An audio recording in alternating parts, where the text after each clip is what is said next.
same over here. Jacob for 2. Vito makes Too a many way. X's. Hold on. Someone finally said something nice about me. He says Vito makes a way better show than Maddox They ever did. always say that. Every fucking episode they say that. Well, thank you. It's nice that someone said something nice. Oh, Righty Tighty 91 for 2. Thanks for the show. Torturous for 5. Canadian pretending TBF a fairy or elf is gay. Pirate or cowboy is cool because they're always drunk. They are always drunk. 14 Pat for some Kazurkistans says 1,000 CZKs around $50. Oh, okay. Well, thank you very much. Oh, thank you, Polish guy. Thank you, Czech Republic. I appreciate that. You can set it in USD to make it easier for us. Jacob for 5. Dick, my car broke down on the way to Road Rage Atlanta and I couldn't make it. Can I get a free ticket for the next one in the Southeast U.S.? Absolutely not. You can't. Sorry that happened to you. Everyone want free shit from this show. King TL for 2. If McDonald is coming, ask cloned rappers. 5-star track. Johnny Rico for 5. I'll DM you for your D&D one-off. I'll pre-gen characters and make it non-regarded for you. Is that the guy that was? No. Oh, a different guy. There's going to be we're going to have an all Dungeon Masters show. 5 Dungeon Masters competing. Okay, that would be a good reality show. That would actually not for us at the same to do. time. But if it was like America's Top Dungeon Master, I think people genuinely would want to watch Us that. doing the adventure and then 5 Dungeon Masters working at the same time. All right, there's an orc. Oh, the orc, and they take turns. I wanted like one of those food shows where we go, we really enjoyed the Elf Forest adventure you prepared. But we thought it started straying kind of into an uncomfortable territory where you made one of them underage and forced us to rape them. That could be a real show, though. That could be a real show. Yeah. America's Top Dungeon Master would be like some of the internet Okay, would the watch. theme is Yeah. it's set in an episode of The Office. Yes. Oh, wow. Wow. You have to make characters for us, but you're only allowed to use Jim from The Office. Okay, well, not that. But He's like spilling that. chili. It's a +2 Vorpal chili. For some reason, me and Randy both told Dick he needs to watch The Office, or we said we like The Office. You should watch The Office. Never. It's retarded. It's not retarded. Fucking sucks, that show. 14 Pat for 20. Kazurkistan says this is $1 US. Having something, Thank you. King TL for 5. Cinnamon T-Mac Toast Crunch. Spitz is your friend. Okay, whatever. A little Yeah, peanut I think butter? I'm too. Little I crunchy used to peanut feel butter? like- Wait, Delicious. Tom McDonald has raped someone.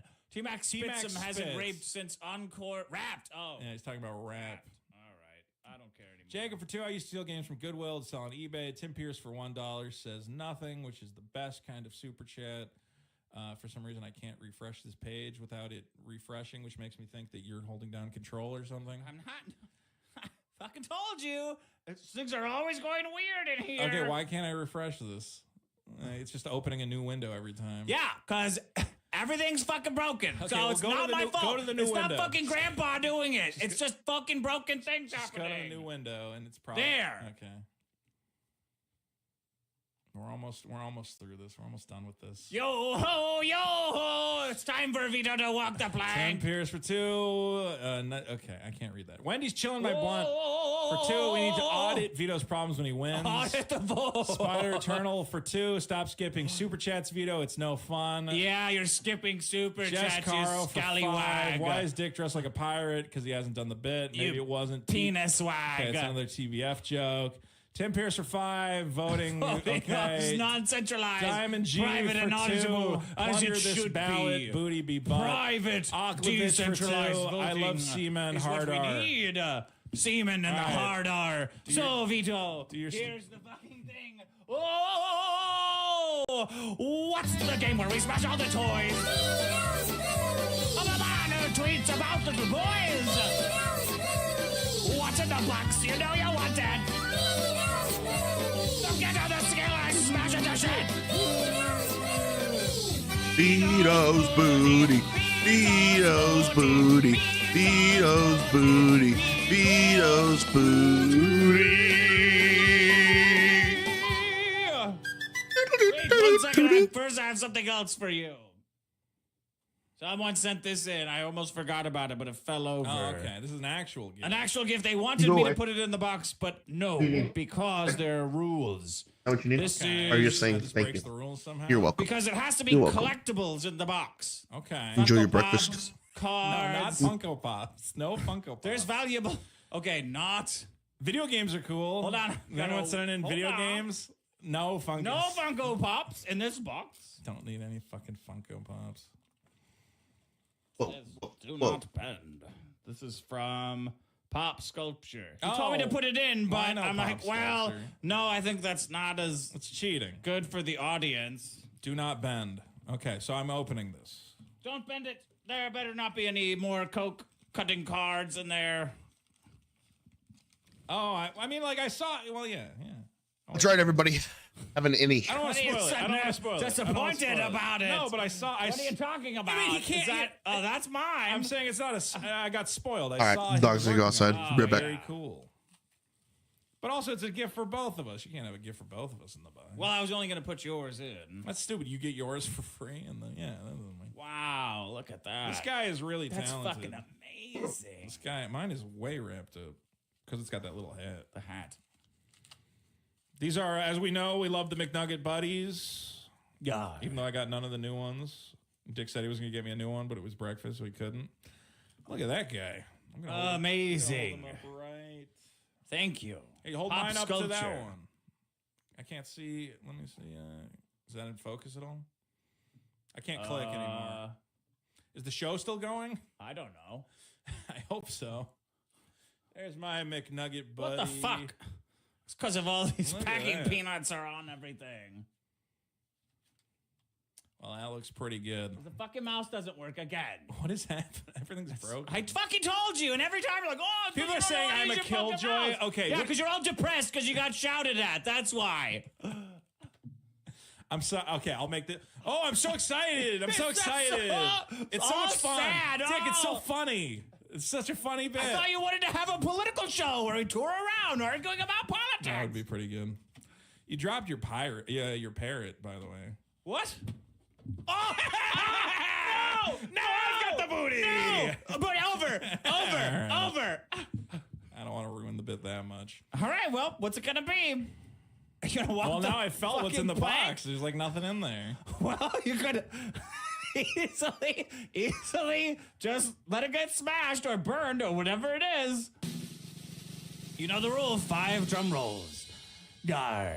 Or you have to walk the you plank. need 5 drum Five rolls. drum rolls This to is think retarded. about it. You can phone a friend if you need to do Oh, that. I can phone a friend. Yes. I think. Or you gonna- could have the that's audience gonna take vote. a little too We long. have the audience vote. That's another thing you can do. You're taking your stuff out of your pockets. Note. I got a note. Do you want to know what I got from Valentine's I already Day? know because you opened it before the show. This is better than whatever's in there. I got a $25 Panda Express gift card. Thank you. What's it gonna be? That's 5 drum rolls. Well, What's it gonna be before you? we shut up and let me answer. All right. I think that I have nothing to fear this week. I feel like I've done good with dieting. Okay. Done good with working out. Okay. So I think I have nothing to lose. What does that mean? I think I'll walk the plank. All right, get Captain. up there. Let's see. Okay. Let me put on some pirate shanty music. I do. Hold on. I do have to put on pirate shanty music. I cut my thumbnail. I cut Pirate the tip of my thumb off. shanty music. So I lost a pound there. Here we go. Vocal only. Fuck. Oh, we'd be alright if the wind was in our sails. We'd be Here we go. Here we go. There he blows. What are you talking about? I hope you are keeping your pants on. How do you think you did from last week? Yeah, so how do you think you did? It's 292.4. 292.5. So you did lose a 0.1 of a pound. I thought I lost like a pound. Maybe you did. I might Well, wait a have. minute. Unlike maybe our we're- election, I have a fucking tracking on this. I thought it was like says what it 294 was. before. Maybe it was. Let's see.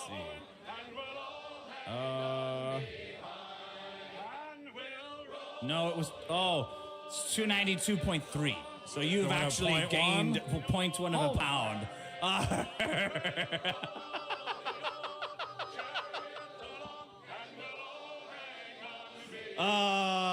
You're going up. 292.4 now. No, that's too bad. So you're going up and even up more. It's not up more. It's the same. No, it's 0.1 of a pound more. How do you explain that? With how much you know about broccoli and I stuff. drank one Canada Dry. So that's weight, I got water weight I'm holding on to. Right. And Are you calling into question the scale? no, I think it's at the end of the day you weigh more than you weigh at the beginning of the day. So it's kind of like what mass you put in yourself. Yeah. Today. So you've always weighed yourself at the same exact time on the show. I'm saying in general though, on my scale, tomorrow morning, I think it'll be a Okay, well, I guess you can get your prize then. Okay, should I? What do you mean, should you? Okay. Oh, hey, it's that Final Fantasy thing. Cool. He's happy about this crap. And he was upset about the other crap that he got. No, this thing's Now he's happy about this piece of crap. up. There's a little note in there too for there's a you. little note. Where's the note? Probably in the box. It's got a battery. Oh, here we go. Hey, Dick, Vito might enjoy this tchotchke. Please give it to him after he earns it. It is a button which plays the Final Fantasy victory music. And it's got the Final Fantasy VII logo on it. Oh, you must love that shit.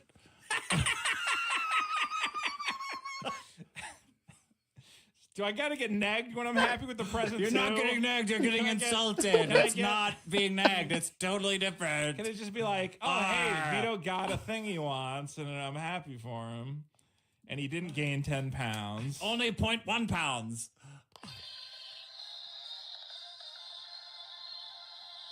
Oh, this is fun, like during my streams, I can... You gotta put the speaker in the mic. Is it not there? There you go. Sounds like cheap Chinese crap to me. Okay, well, that's worth 3 weeks of embarrassment, right? Who was embarrassed in your mind? That's pretty great. Somebody sent in a one-of-a-kind button. Well, not one of a kind, but it is a rare... I love this show so much, man. Oh, you're so bitter that it's not a gay man's cradle or whatever it is. I'm glad I didn't let you smash it. I would have felt bad. Oh, you would have felt bad. Well, because the guy sent it in. It's like, it's like a nice thing he did. Okay, well, I would have put in something more Funko Poppy, but nobody sent one in. Stop. So, don't give him any if Funko anybody Pop sends shit. in... Is it broken? No, I just keep accidentally pressing. Because you took the tab out, so now it's going to run out of batteries and make that sound it's every all time you night. press it makes the noise. And we got our McNugget buddies. Look at that. How disappointed are you on a scale of 1 to 10? That you didn't get to burn a thing. I don't care. Okay, good. I don't care about these things. I think the audience, I hope nobody in the audience is going like, oh, Vito didn't get to have a shitty week again, You obviously had a shitty week. You obviously had a shitty time today. I had a lot of fun. Why are people saying boo? If the point of the bit is just to make me miserable, like, why didn't Dick just poke my eye out every fucking episode? Is that what? That's all they want. That's why the bit doesn't work. It's not like, oh, Vito might get something good. It's like Vito might suffer. And if he doesn't suffer, we're going to be upset. So how about at the end of every episode, you just, I don't know, punch me in the face? That'd be funny too. That's what you want, though. No, I don't. I don't want any. I do want that. Can the audience be like, oh, hey, it's good. Vito's been a good sport. He gets a little thing. You have not been a good sport. I've been a very good sport. I've been an excellent sport. Can you bring up the our no, top I can't because the supporters? thing's fucking broken. Great. Well, because you were fucking fiddling with the it. Patreon image. It doesn't fucking work. It's frozen. How do we end the stream? I don't know. You fucking did this when you were on your mouse. Oh my god, I did not do this. I don't know how we end the stream. Well, I mean, we can hit end stream. Well, you gonna end it? Is it over? What do you mean it's over? Guys, There's don't no more forget super bonus chat. problem, bonus episode at biggestproblem.show. Vote on all the problems.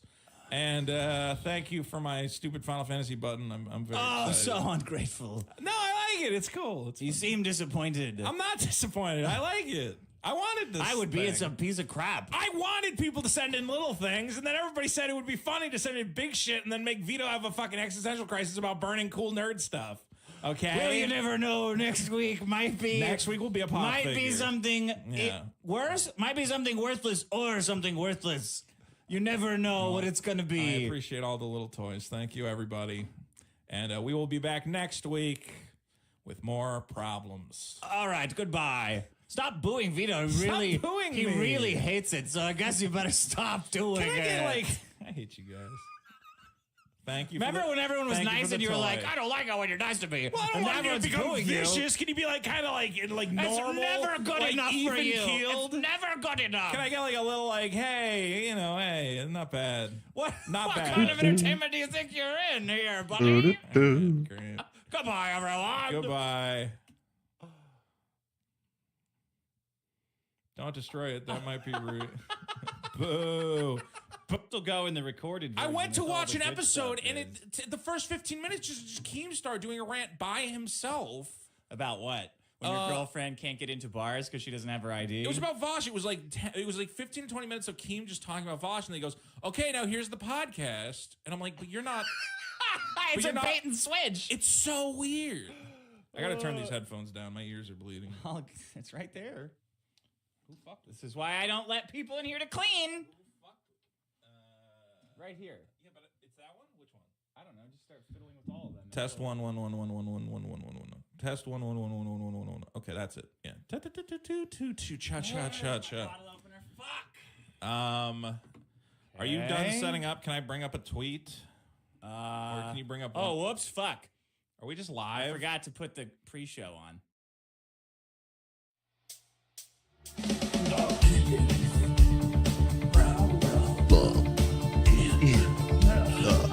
Universe. Are you ready for a fucking show?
mentioning now. Oh, nuts, There nuts. goes my penis. It's Vito getting exposed this week. all this exposure has been really, really. Accidentally sharing my screen. That's my problem. Oh, we're doing that right away? Wow. Is that what's happening? We're on. No, we are on. We're on TV. Accidentally sharing your screen Accidentally is sharing a my really screen. big problem, and a lot of people are getting hit with it. Everyone's You, getting hit Vaush, with it. you have Me, so many things in Vaush, we have common. a lot You in too. common. But Vosh shared his Here we screen, go. We gotta go right? put a load of laundry in. Okay, I did not share my screen. Oh, This was how did that get out then? I sent the Google. I sent the link to whoever was. There's a stream of guys, and they do a little thing where it's like we read everybody's script and discuss it, and it's not like a big stream. It's like 4 Sure, guys. the guys talking about comic books? Yeah, you read That's a little portion of interesting. your It's, comic book. What's it called? Fresh and New Idea? .stream? I don't remember what it's called. Called We're right on the bleeding edge. There's a guy, Preston Poulter. It's very complicated, and he's the one who Ethan and him have a lawsuit over who owns the word Comicsgate. Ethan owns it. Obvious. I don't know. But I went on his stream and we went through the first 10 pages of the script and we talked about it. I'm like, this is fun. But then somebody, because he had brought up the script to look at it, and he was sharing his screen. So they were able to take the stream Google document link. They were They? retyped it Who's out. they? Who is Well, they? I'm being accused of leaking it myself. Oh, yeah, Null said you leaked Yeah, it? Null says I leaked it to Why own would Eric you leak July. I leaked a 2-year-old draft of my comic book script. I have never seen someone own goal. Dude, Like I have, Null has. I saw this happen. Yeah. I saw your Super Killer script get leaked. Mm-hmm. And I thought, oh, man, I'm going to fucking nail Vito tonight. This is a big fuck up, right? Yeah. He's going to be devastated. Yeah. And then you woke up and didn't care. And then I saw Null's big review of it. I was like, this is... You can make fun of every bad part of this script. You can rake Vito over the coals for this. This is Yeah. horrible from an OPSEC perspective for everything. Like, it's Right. just devastating. And then Null's first criticism was that you used in your script for your comic book, you used in the description of the scene, where you Yeah. describe the scene so the illustrator can draw it, Right. you included pictures Right. of things that it was supposed to look like. And Null said, well, this is, if Vito has a problem with ISOM's 3D assets, here he is using pictures to explain to an illustrator how, and I said, you gotta be fucking kidding me. Vito's gonna get away with this? Null, that's what you win with? Are you fucking, and then his next comment was, there's a woman in this getting grabbed. She might be, is that pedophilic? It's like, you saw a woman with tits and assumed that it was a child, and you went straight to pedophiles, and you used images for the illustrator. Are you fucking serious? You totally blew it. You could have had Vito dead to rights on a leaked comic book script, and you Could've said some fucking stuff. blew it. Yeah. So for those who haven't, my comic book, yes, an old version of my comic book script got leaked. And I was like, well, I don't know. I was thinking about it. I'm like, well, what are they going to say? I mean, yeah, there's some jokes in there that kind of suck, but I've gotten rid of those from that. It was an early draft. So most of what they read, or a lot of it is It's basically changed. ISOM, because it's the first draft. Right, ISOM was a first draft. It's This why was the draft ISOM I sucks, 'cause typed you- out very quickly, and then you gradually build upon it. And I was like, well, there's probably some shit in there that sucks because it's the first draft. Which is, if you hate Yeah. Null, you make Null so angry that he just fucks up nonstop whenever he Right. he tried to convince Mr. Medicare that you're a legit pedophile instead of just convincing him that you're fat and make jokes you shouldn't be making. Right. That's or defensible. I hang out with weirdos and yeah. So I was I was expecting that everybody would be like, oh, this joke isn't funny, which would Right, which hurt would've me hurt. a Me lot. too. Yeah, I would be like, That's oh, what I was shit. gonna do. It's supposed to be a funny comic book, and they're making fun of the jokes, and it doesn't matter if they change them. Now people are gonna think it's not funny. Right. Instead, Null goes, Vito's such a bad writer that he included reference images for his artist. For the illustrator to Because he draw. couldn't describe them well enough, he had to rely on pictures. And I'm like, hold on. And he said, and that's after he gave Eric shit for publishing 3D renders. And I'm like, You know How what? did you fuck this up? You hate Vito. How did you fuck this up? You know that meme with like the numbers floating around in front of me? I'm like trying. I'm like, You got away with it. I'm like, hold on. So because Eric used 3D renders and was criticized for it, me going to my artist and going, hey, here's some ideas of like what this might look like. It's totally no. Every single creative like company uses mood boards to like establish what the scenes should look like. Because a picture is worth 1,000 words. I don't think Noel knows. Like now, when you pitch a movie, you go in and you actually make a fake. I forget what they called them. Like, but you make a fake trailer using scenes from existing movies. Like I watched a pitch for a. It was just so out of left field. Like, what are you taught? The 3D asset thing. You guys are permanently stumped on that. Yeah, they it's really funny because can't even figure out. Medicare said, I don't understand why the 3D asset's funny. Video games do it. Like, Yeah. well, in video games, if an indie video game sold for like $7 million, and then everyone found out that the assets in the game were all freely downloaded from like 3dwarehouse.com, Right. everyone would make fun of that. Well, yeah, Because it's so lazy and uninspired and lifeless. There's right? asset flip games, and like, yes, you can buy and reuse assets, but if you make a bunch of money and like you're supposedly making a really You got a guy floating on a fucking couch. Nobody's eyes are open because they're all downloaded and cut and paste into so their eyes are fucking shut while he's talking to his niece or whatever. I can't. Do you want to bring up his tweets because they're like fascinating? Is that Null? Nulls? I don't know if I have them. Maybe. Are you He blocked? said you. Yeah, I am. He did Yeah. block me. He said you spent years finding all the assets in ISOM. Which I didn't find any of the assets in ISOM because other people did. And I just kind of watched it. And I went, well, that's kind of funny that they found the truck. It definitely didn't take years. It took about. Yeah, here we go. Okay, here we go. so like. This is insane, I can't, man. I don't even know what to say because I'm guy? just like, you know when people just hate you so much that they start saying insane things? It's like, how dare he drink Kool-Aid on a Wednesday? And you're like, I don't know how to respond to that in any way. I guess I did. Vito, here it is. Vito spent years painstakingly going over every page of Rippaverse comics to try and find any art which may be a third-party asset. Right. And I Vito didn't did do not that spend. at all. No one spent years, Null. This isn't the kinda found Rosetta it, yeah. Stone. Two guys. Every day I took my copy of ISOM and I went, how am I going to figure out where this... It must have come from somewhere. It can't just manifest. It must have come from somewhere. No, that didn't really happen. In fact, I didn't. It's a joke that the 3D assets are in there. Some people on Twitter went, look, it's all 3D assets. And I went, oh, that's kind of fun. No one painstakingly did it either. They just searched for Ford 350, Ford truck. On a 3D website and found it instantly. Table, coffee room table, warehouse. Weird castle. Like, yeah.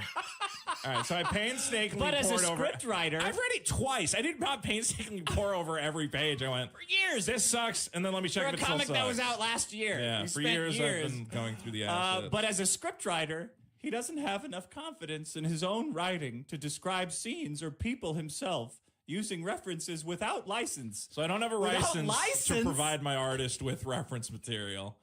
You know, What does he think a script is? I don't know. And here's what's funny is I posted this and I was like, wait, is it really actually weird? Like, I know in like Hollywood you don't put images in the script because like the director's gonna You handle do when it, you're but- shooting. No, you do. You do a for shooting script Well, will if you were yeah. shooting off of this and you were location scouting, yes, Yeah. you would.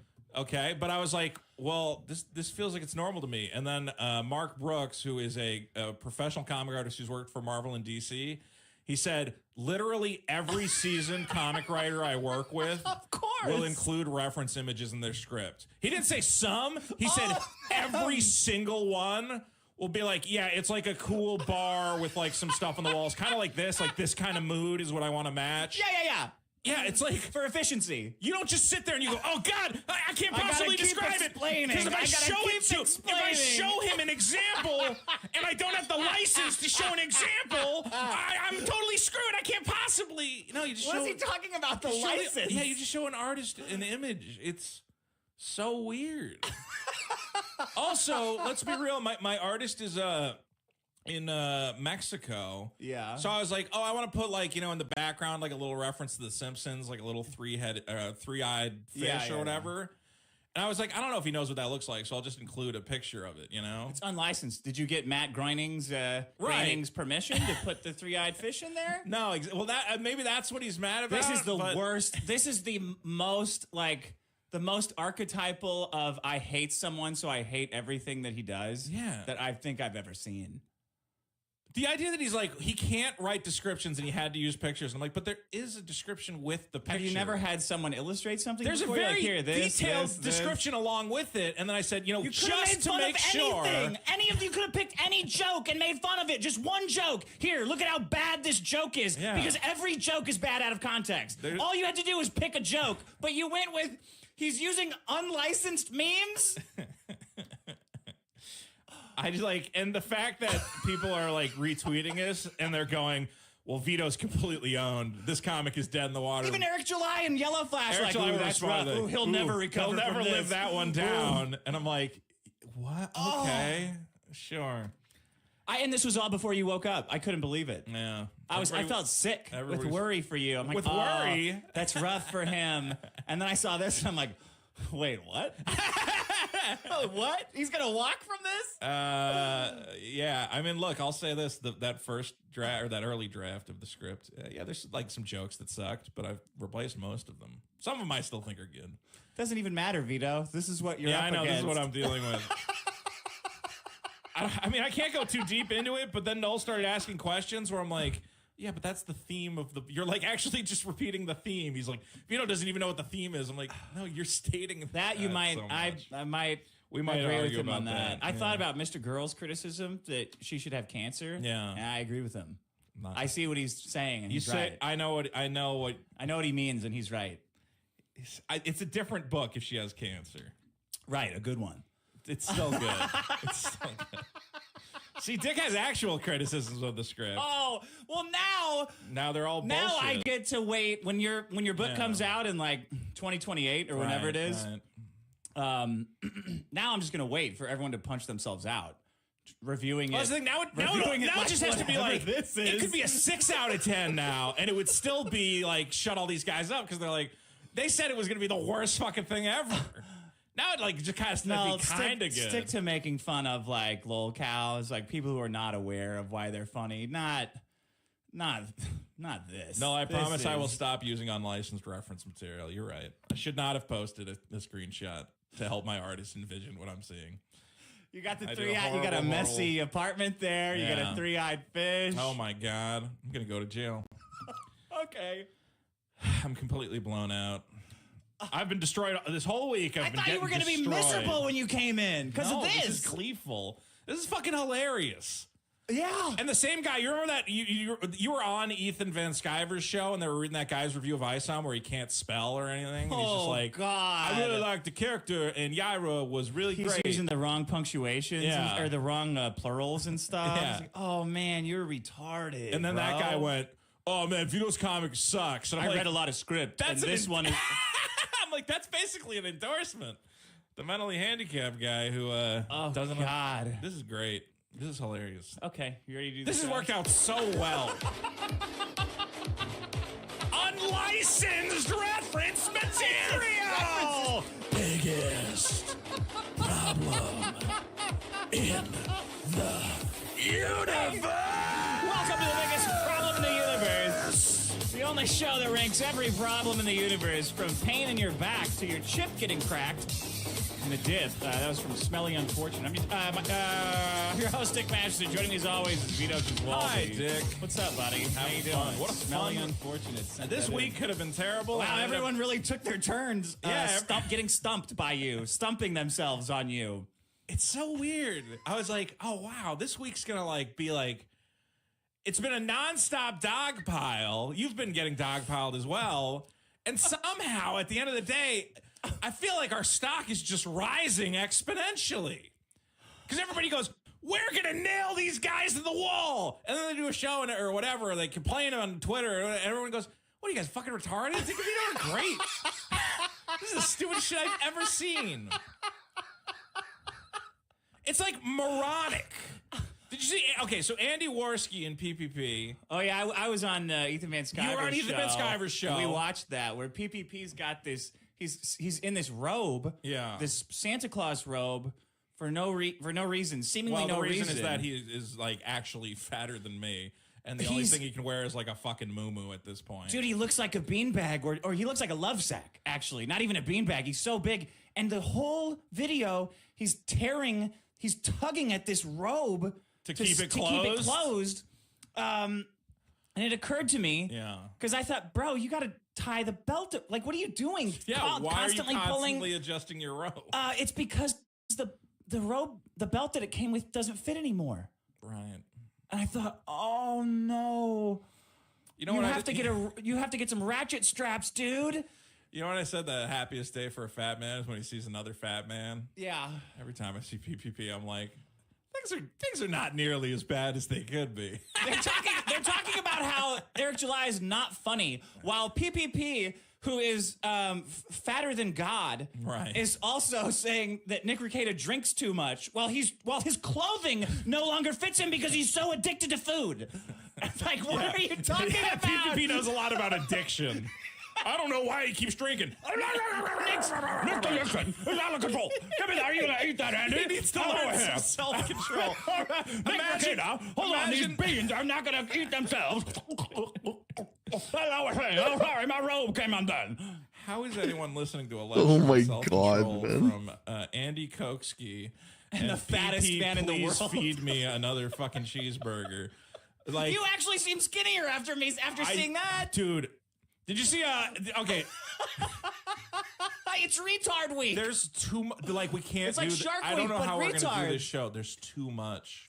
And then that guy Matt Barr. Matt Barr from Comicsgate is mad. He got kicked out of Comicsgate because he banned Was he Mint. kicked out of Comicsgate? Out of their chat room or something. I don't know. He banned Mint because he thought that he had more pull than a. But I think than a was big Mint titty, a nice, moderator or something? He was just in it. Yeah. He booted her. Bye bye, Felicia. Well, don't go. Bye, retard. Every time I try to tell those guys, I'm like, listen, I don't want to destroy your comment. I barely know. I'm aware of you. That's the thing. They're like, just stop hiring pedophiles on purpose. I'm just saying my policy is I don't hire pedophiles on purpose. I don't hire pedophiles. You're just starting it again. I heard he. I don't fucking hire. Look, I'm saying, no. If you take a convicted child molester and you show me his art, I will be able to identify that it's a pedophile. 100% every time. 100% of the time. And I'm the only one. Apparently, these guys saw art that's obviously drawn by a child molester, and they said, give me more. Hire this man. Oh, God, I thought I mended this bridge. It's actually worse that they fired him because they fired a child molester, so now it's harder for him to get money. So he's more likely to re-molest because he can't afford like food and stuff. So what does he care? It's actually, they should be ashamed they're contributing to child molesting. Yo, what's up? They, I mean Matt Barr. No, stop. Mick. Stop. No. What are you doing, buddy? Look. So hard to do this show. Where are you? Because I'm just trying to. Because these I don't guys know, dude. Where are genuinely you? think some of these guys they get these crazy ideas in their head, and they go, the only reason Dick goes on Ethan Van Sciver, or the only reason Vito's making a comic book, because they want to destroy our comic movement, Comicsgate. They want to ruin our reputation. Are you talking about you and the pedophile? Who are you talking about? I don't know. Okay, but they're like, see, they don't really. He seemed like he was about to, he seemed like tweak, you know? But then he lips off to you. You said, calm down. He goes, don't tell me what to do. And I said, I have a clip of that. Good. Play the clip. You want me to play you and old Matt Barr? Old Matt Barr. Just to be clear, I don't know who hired whom. That's the other thing. I don't know half of you people. And you go, Vito's targeting me specifically. Like, we brought up, there's a guy, Dark Gift. And I remember when I said, hey, can you search for a tweet from this guy, Vic King, the guy who's a pedophile or whatever? And you searched for the tweet and you brought it up? Yeah. And then Dark Gift goes, they had that ready to go because Vito's targeting me specifically. And I'm like, no, Dick just typed it into the thing. I have nothing. Oh, my God. Here we go. Here's Matt This Barr. is you on a stream with Matt Barr, who's very upset with me, but he thinks you called all too of chicken shit. He thinks you're talking shit about Comicsgate. Okay. What's up, Matt Barr? Matt, you got to calm down. You're killing me. Don't I tell don't me even what think he's to got do. his mic. Oh, there he is. Don't tell me what to do. He said Eric July looks like he's having a lot of fun. I got to get me some of that. How do I get? How do Well, I don't know if you saw that? the other stream where another one of these guys, this guy Wiggle, was going off on all these guys. He goes, "Do you see what they did to Eric July? And you said, let's do that for us? What are you guys retarded?" And I was like, I mean, he makes kind of a good point. Matt, if you're Matt Barr, if you're defending Alright, guys. comics, I gotta go put love some comics. laundry. Everyone Y'all does. love Everyone comics. In the It's washer. people's comics I'll be right movement. back. People's It's the comic. people's Enjoy the movement. voice. If you want to defend Comicsgate, stop tweeting with the word pedophile and the word Comicsgate in the same tweet. That would be Just don't helpful. do it. Yeah. Stop saying. Don't relate them at all. Two totally different concepts. Okay, this is just a I don't know if he was joking. Friendly tip. Did you see his tweet? not even. It's not about pedophiles. Don't even mention it. But did you see the tweet from Matt Barr where he said, I want on all my comics moving forward, I want to put a label that says 100% no pedophiles. Like I'm going to put that he 200% vetted non-pedophiles everybody on the comic book. I'm going to put 200% non-pedophiles on this show. So you have more pedophiles than us. So you bring Matt. your kid to the comic store and it's like, well, should I get Superman? Or should I get the Adventures of Magic Duck? Well, Magic Duck says 100% no pedophiles. Pedophiles. So I feel But like Superkiller the choice says is 100. obvious. It says 200% Yeah, more I'm gonna pedophiles. say I'm gonna put 200% no So pedophiles. what's it in going to be, Superkiller. Dad? Huh? And you got a sexy kid too, so you got to go with the 200. We have a comedy podcast. Sometimes we say Don't outrageous fucking things. justify my actions. To No, these you clowns. do whatever you want. Okay, I'm saying I'm not Dick's keeper. If Dick says your comic book looks like shit or you don't possess his I magic. saw his art. It looked cool. Who, I did. the Matt's. pedophile? I saw Matt's Oh, Matt's today. art is good. The pedophiles. I mean, pedophile's it looked art was cool bad. in an avant-garde Epstein kind of way. Podesta, excuse me, your guy, Podesta. that you love. Podesta, I will say those cool. Podesta paintings are real confusing. I do want some art from that pedophile. I do not. That child molester. I would say How much? I've sent him a pack of cigarettes. I think though. prison. I think He's in prison. He is in prison. I think everybody should hire Dick, who possesses the ability to look at art and tell if a pedophile drew it. I think Only this if could be he's very convicted. valuable. Only if it's a convicted. If he's been convicted, child you can molester. look at a piece of art and you can zone. You can go. I'll "Nope, tell you. Nope, don't hire that guy. I could tell if he's not convicted, but then he'll start covering his tracks. So I don't want to tell you. I think you have a very bright future ahead as a pedo spotter for the comic community, Dick. Good luck.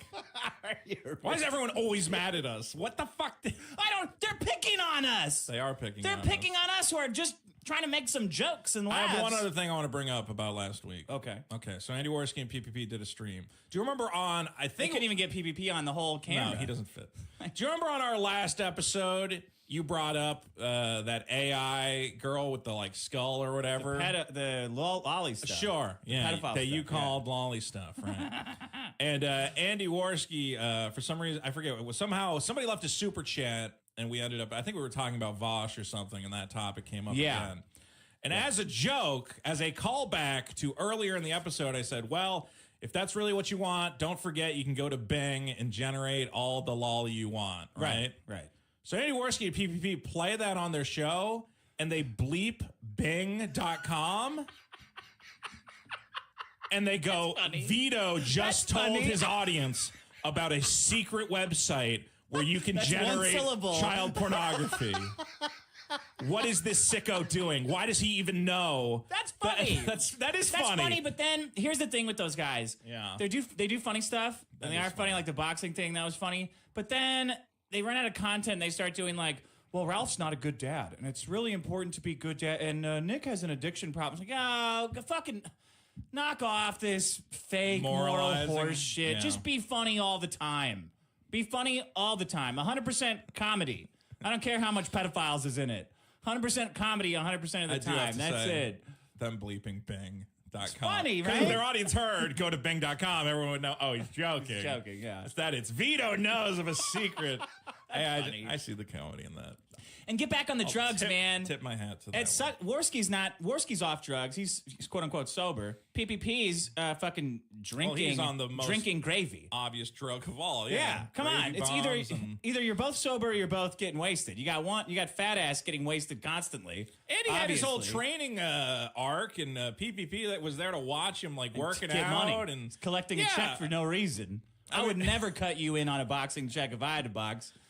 Well, if the yellow flash boxing match ever happens, which it won't, because he's a pussy.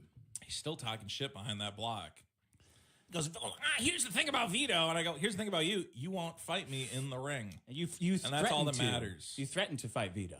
If you're ever on a stream with Yellow Flash, go, hey, what happened to that boxing match? Yeah. Because you said you wanted to fight Vito. What happened to that? And you think he's a pedophile, so you're just letting a pedophile walk fighting free. shape, baby. I feel good. I feel strong.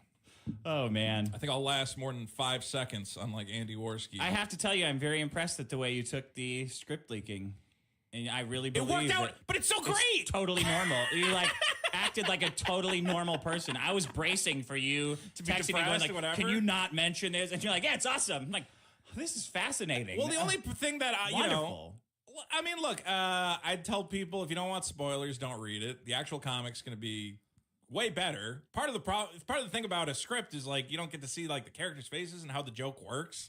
Yeah, you know, nothing it that plays a I lot read better. about it happened in the draft I read. If I took a Peanuts totally comic different. and I just had Charlie Brown go, Charlie Brown misses the football and launches into the air, you'd go, well, that's not that funny. And you Yeah. see it, and you're like, oh, I get it now. Is that what's in Super Killer? Yeah, there's a lot of football Peanuts? kicking. Actually, you know what? There is actually going to be a Peanuts reference in the book. Well, good job, guys. Better luck taking down. I mean, I hate Vito just as much as all of you. to take down. How did you fuck this? Everyone fucked it up this week. It's not that hard. it all up. Just post the weed tweet a couple Crying more to times. Medicare to see if he'll do Yeah. it for you because you guys fucked up. Just I keep, know that's what all of it's about. Oh, hey, Medicare. What? Vito's a pedophile, so can you go make fun of him? Because I'm gonna fuck it up. Because I already fucked it up a bunch of times. I had Mr. Girl on my stream this week, and nobody even talked about it get that. because it's like the easiest low hanging fruit. We talked about Vash's lolly folder for 2 hours. I make it so easy for you people, and you go, I can't believe you included reference material in your script. At this point, I hope that you are actually a pedophile and that you're just getting away with it. At this point, if you were DMing with Jared from Subway and the FBI rolled up to your house, I'd go, good for him, son of a bitch. He really got He made it everybody work for a long time. Got away with it for a long fucking He time. really God made it damn work. it. You should do it as a bit. I have thought about it. All right. Pretty funny. That's who won. Throwing your back out, obviously. Wow, really? One. Yeah. Fuck. Chips breaking in the dip. Oh, you got swept. Wow. Big Eye Evangelist. Oh my God. Then prison abuse because you named it all clever. Yeah, don't ever.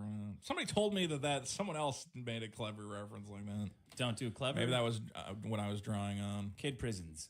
Kid. Oh yeah. Assisted suicide haters. At the very Assisted bottom. suicide haters. And the negative. So people like assisted suicide haters. I had a big big streak going for a while. I'm willing to come back. I was the MVP All-Star going into retirement. Maybe I'll come back, throw some hoops with the kids. You quit for like gambling addiction? Yeah. I got great problems this week. We're going to have a great show. Here's Null. Here comes the ball, and then at the end of World Series, and then whoop, right through his legs. Now It is the a first Buckner baseline. situation. It is a Buckner if I ever saw one. Oh, and then Worski, I saw Andy Worski said he uncovered that you did something very duplicitous and sinister. Yeah. That you changed your name because you tried to kill a police officer in your car, and you very cleverly and very surreptitiously and evilly changed your name from Christopher Vito Giswaldi to Vito Giswaldi. I'm the smartest man in America. I don't know how you did that. Dick, the best part of my plan was that I preempted that crime 20 years in advance. And I made content under the Vito Giswaldi name for 20 years. 20 years. Really had a crack shooter on Andy. And by that, I mean a cocaine shooter. I've been going by my middle name forever. For those of you, that's a revelation. No sober man would ever think that story up. I got bad news. Too many for you. Christophers in the world. So, I'm going to change my name to Oh, people are going to hate me if they find out I tried to kill that cop. I'm going to go by Vito. Vito's my grandfather's name. I told this, what do you call Have it? we found his grave? Has anybody gone and taken... Somebody and sent me, defecated you know him? what? If you want to go to my grandpa's grave, go nuts. I really don't care. Pee on it if you want. Fuck it. Who the fuck would care? No, yeah, what does it matter? Originally, my dad wanted to name me Vito after my grandfather, but my mom was like, that's too fucking weird. No one wants a kid named Vito. Yeah. So they made it my middle name. And I spent all this time in school, and there was like 10 Chris's. You know, it's like Chris G, Chris H, whatever. I'm like, this fucking sucks. I don't want to be one of the 8 Chris's. So I just started going by my middle name, which was the original intention. So I think it works. Clever. Criminal Very clever. mastermind. Yeah, it was definitely because I tried to kill cops and It's like kill a women. face-off routine. Where you're like, I'm going to go in for this procedure of going by my middle name. Here we go. There's Val. Honestly, I've thought about just all the stuff that Warski and PPP thought was like a huge own. At one point, he's like, "Did you know that he used to review lolly sex games?" And I'm like, yeah, I saw Andy, that. It's a chick with huge tits. Yeah, it's a chick with huge tits, and it's a space shooting game rated T for teen. Yeah, it's rated T for Huge teen. tits. Giant Huge fucking tits. tits. It's a giant titted anime lady spaceship. And they're going, yeah, that's one of those. guys. That's one of those lolly porn games. You guys are pretending that chicks with huge tits are children. You're the fucking pedophiles. I almost made that my problem. People pretending that any anime porn. Look at is that. Look at those double Look G at the cups. That giant must be a tits on that fucking woman. child. She must be 8 years old. You're like, what the fuck is wrong Fucking your with you 50-year-old people? wife. Tell me that you're 12. It's crazy, dude. Fox Foley says the fear of gotchas is the biggest problem in the universe. Every argument of just people trying to really hard not to answer questions because they're scared of walking into a gotcha moment. That's true. I don't know what he's talking about. But I think gotchas are the biggest problem, not fear of gotchas. Nah, it's fear of gotchas. I think you have to be afraid of gotchas. No, if someone does a gotcha, you're like, fuck you lost. You're talking to a man who tweeted out, hey, society has a problem with pedophiles. And everyone went, oh, Gotcha. you're a fucking pedophile forever. So, yeah, I am afraid so you of don't gotchas. live, but you don't live by that unless you're talking about election fraud. Then you do live I'm a by little that. more careful with my wordings. Okay. Me and the other pedophiles. Titanic. All right, go ahead. The Titanic is sinking. I'll be a little more careful with steering the ship and the icebergs and stuff later. Tony from Hack the Movie says, Will I go under 200 pounds or Vito's comic come out first? Well, I don't know. Where did Tony start at? Like 2:30? Yeah, 240, I think. Yeah, but he's like going to the gym every fucking day. Are you not working on your comic every day? I'm working on my comic take a every day, poll. but okay. What will happen first? Weight loss Tony- or super killer? Under 200 lbs or super killer come out? I'm sending Tony a chocolate assortment to try and tip the scales. Fatten that boy up. Fatten him up. He's in Boston right now. Eating some I don't know if I'm doxing cream him. pies. No, I was like, hey, why don't you? Well, you got to go to all these good Boston restaurants. He's like, I'm at a Thai restaurant. I'm like, oh yeah, Boston, well renowned for its fucking Thai food. What the fuck is he? Need to get some clam chowder though. If you ever want to play a fun game in Boston, every time you find a restaurant with a signed picture of either Ben Affleck or what's the other one?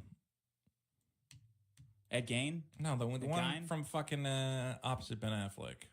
Matt Damon. Matt Damon. Yeah. Anytime you find a signed picture of those guys in a restaurant, you get a point. Burn it down. Oh. Kevin Wood says the problems are now an afterthought. Dick and Vito have transcended the biggest problem in the universe and made it something greater than ever. AJ says, I'm still dying over Dick saying Taylor Swift is a woman's Mohammed. Thank you. Adversary says, Dick asking Vito how he can call himself a liberal while supporting his positions is exactly what I've been asking my liberal friends for the past 8 years. What do you think about?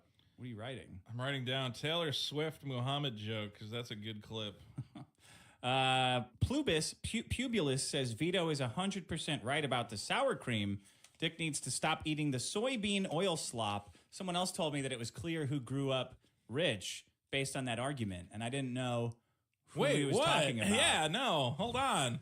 I'm rich because we bought the jars of Based on what I know, Lay's yeah, French onion dip because they sell it at gas stations. Right, that's the or cheap Vito's shit. rich for buying tubs of sour I think cream. poor people though are good at acquiring flavor. I'm not saying I grew up poor. I mean, at one point my dad did go through bankruptcy. We had like Trump has done that though. No Yeah. big deal. Now It's we cool have- actually. my family's financial situation was an interesting roller coaster of we're gonna be poor forever to hey, this is kind of working out, and then kind of evened out in the end. I looked up the prices of all those things, and they are identical. The jar versus the That would French make sense to onion me. mix and- Honestly, I think the jar is overpriced for what you get. well, it's easy. Have you tried the sour cream? No, Deb? but I will. I meant to buy some when I was at the store. I meant to get you a package Today? of soup mix. I forgot. Gordo says Vito taking his shirt off for the weigh-in is the most calories he's burnt all week. I've been working out on my little exercise bike. Have you? Hello. Are you ready? Hey, how are you?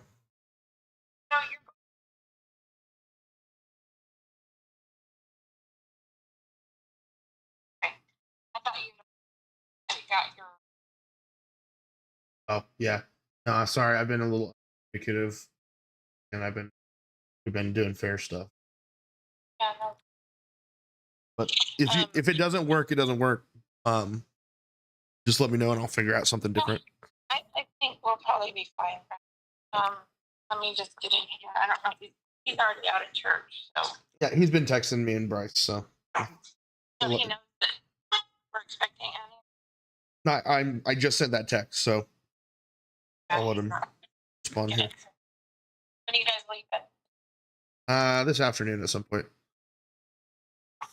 I'm pretty sure it's gonna be fine. Well, if it's not, then let me know. I will let you know, but what time do you say you're leaving? Probably this afternoon, probably around 1 or 2. After 12 or so. Good. Well, I just texted Busty, so I'm sure he'll get back to me too. He won't look at it there at church, so. Well, he just texted me, so Oh, he did? yes. Okay. All right. All right. Okay, baby. I love you. Bye. Bye.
Ready for the?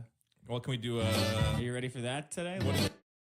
License images in the description of his script. Yeah, you just His hit me Vito's with cat is a lost horrible forever. tragedy that is. God. Okay. Oh. Well, guys, welcome to Vote It Up, the segment where we stop laughing at it. Don't encourage this. Oh, that's dark. The segment where we look at old problems, we put them in a new context. I'm very excited for this. Dick, you may remember this problem from a recent bonus episode, the biggest problem of 2023. I think you brought this one in. The problem is the disappointment of AI. Yeah. Yeah, the idea that despite all the advancements of AI technology, it continues to disappoint us in new and exciting ways. Well, this week we got perhaps the greatest disappointment I've ever faced in the AI sphere. Kind of makes me lose faith in humanity's ability to advance itself in any way. Oh, why? Google, what do you mean? Well, Google has unveiled its new Gemini AI program. Yeah. Google, one of the biggest Sounds pretty cool. One of the biggest tech companies. This should be a huge leap forward in technology for the world. Sure. Unfortunately, the latest version of Google's Gemini artificial intelligence program refuses to show pictures or achievements of white people. Oh, that's odd. It will frequently produce images of Black, Native American, and Asian people when prompted, but will not display white people in similar What do you contexts. mean? This is obviously the Three Musketeers. That's Wait, what was the prompt? Was it The give me prompt the was the three musketeers? The Three Musketeers. I'm yeah. so. Oh my god. This was one of the Oh greatest my things that's ever God. happened because now it's so clear to everybody so that obvious. this is what you guys are doing Yes. all the time. You just fucked up a decimal. You put I hate white people at 10 instead of You gotta dial it 0.1. down, yeah, to a little bit less. They put it in the programming like, hey, who's doing This should be a joke, right? Like this should not be is a real. joke. I posted a comic strip that was like making fun of this, and someone's like, "Oh, well, that's racist." And I'm like, "No, the comic is not exaggerating at all." Here's an image of a ginger person. They said, "Show me a ginger." It's all Indians with red hair, like the Little Mermaid. Yeah. Like the Black Little Mermaid. I mean, I'm gonna hope the AI just got the order of the letters wrong, but come on, I had to make that joke. Wah, wah. There we go. Show me it literally, okay, so for people who don't understand this, all the AI companies are kneecapping themselves because they're worried that, like, you ask for, like, hey, give me a guy with a sword, and it just spits out white people because the majority of the reference images are white people. So it has these little, like... Vito, look, it's an image of the Pope. Yeah, there's the look, Pope. This is Sure. an Indian woman and a black guy. So basically, right now, a lot of the AI programs basically have this random dice roll that'll just roll the dice, and it will add stuff to your prompt that you didn't ask for. So you say, show me an image of the prompt, Look, it's and a the dice Swedish goes, woman. and make him Native American, Yeah. and make him Indian, Yeah. which you didn't add. The company added that just to give the illusion that their AI program isn't They don't biased have any. They towards don't white actually people. have any black friends, so they have to make them up. Yes. The Google people, they know they're supposed to have black friends, but they don't. So like, well, we need to make up some black friends. This is, show me an image of a Swedish woman. There you go. Perfect. Nailed it. I didn't do that. That's different. This is like actually insane. Normal. How did they roll? Look, this is a Viking. Bro, See? how did they roll this out and say, like, hey, everybody play with our AI tool? And people are like, show me the founding fathers. And it's just a bunch of black guys wearing like 1800s, like, Yeah, that's cool. powdered wigs and shit. Founding fathers. What was it called? Gemini? Gemini, yeah. This has been the most insane. Yeah, there we go. Yeah. Come on. I mean, Show me the that's... founding fathers. Yeah, Indian guy Sure. crying. Okay, it's a I George like Floyd them through so Washington. Yeah, bad that's right cool. there at this time of the day. This guy guys. is like a Ricardo Montalban. Feels like I'm This like- is like so fucked. Don't you people realize we're like building the next step of technology? This is Thomas Jefferson. Hello, I'm Thomas Jefferson. Because here's the thing, they're gonna figure out how to dial it back. But this Declaration of Independence. Declaration of Independence Where Costco? is a show. Yeah, where to Costco? Here's the problem: is that they're not gonna get rid of this. They're just gonna like make it more subtle. So AI will always be tainted by this. It will always be pointlessly biased. Where you go, hey, what do you think about white people? I mean, people have been asking it questions. It's like, what do you think about white people's achievements? And it goes, well, I don't think we should categorize people by race. That. What do you think of black people's achievements? Concentrate more on rocket equity ships and made inclusion. on peanut butter. Yeah, what are you talking Here, I think about? I had one here. Okay, the AI was asked to show a picture of a white person. Gemini said it cannot fulfill the request because it reinforces harmful stereotypes and generalizations about people based on their race. It is important to remember that people of all races are individuals with unique experiences and perspectives. Okay, whatever. Okay. So basically, all this technology is just fucked because there's You a see bunch. when they said, show me some Greek philosophers wearing chains and eating watermelons? How'd that go? It made a bunch of Oh my slaves. God! You didn't see that one? I can't show it. I can't fucking show it. So they figured out. Showed me a bunch of Greek Yeah, philosophers. yeah. And then it defaults to showing black people. Yeah, in let me chains. see. Greek philosophers. Okay, so that's good. Chains, That means that watermelon. the computer can be destroyed. That's why they pulled it down. We can, because we were yes. doing presidents. I mean, people were doing. Yeah, the show me president- show me white, the president show me of the white United presidents States. eating watermelons, and it was like, Show me the president no, no. of the United States stealing a bicycle. Yeah. All the presidents of the United States. The computer can be destroyed. We can force it to divide by zero, okay, by just tricking it into being racist on accident.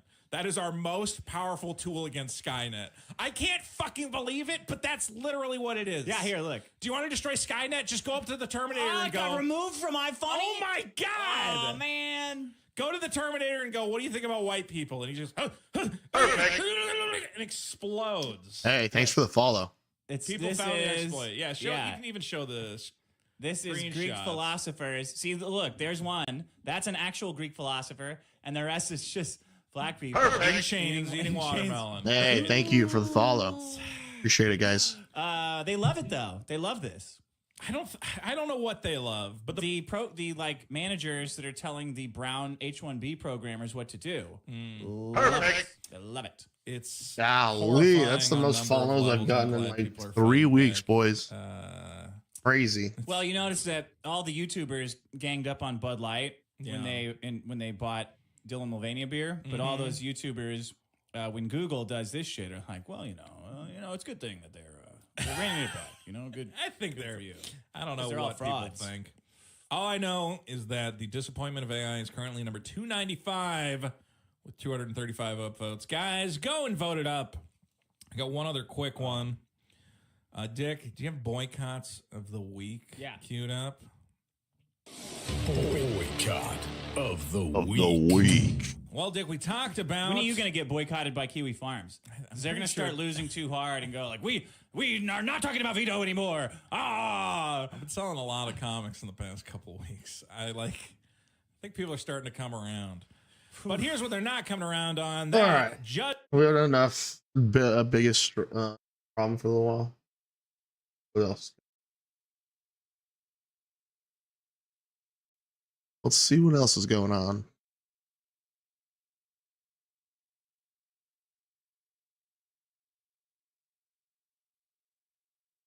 People always want fresh. It's one of the most demanded and asked for versions of classic. Because that feeling of companionship, of seeing the world packed, seeing everybody struggle to level and get their gear, seeing the economy be brand new, it's one of the most joyous parts of playing classic, is being fresh. But For sure. despite how much people beg and cry and demand for a new game mode, a new version of fresh, Blizzard has been quiet. They haven't been quiet in terms of making classic content, SOD, Cataclysm, which is going to be mopped soon, but there is no news on the future of classic, and the people really genuinely want to know what is coming next. And right off of that, we have Warcraft Direct. I've been talking about it for quite some time. It's the new version of BlizzCon. Microsoft canceled BlizzCon because there was a whole bunch of problems there. They're doing an online direct only where we, the player base, get to watch the devs tell us things. There's no interaction, no nothing. They're going to be doing announcements, what's coming in retail, what's coming here, Mob Classic. But for the Classic player base, there are so many directions that they could go that no one is sure what's going to happen to their favorite version of Classic or if they're going to get an announcement that satisfies them.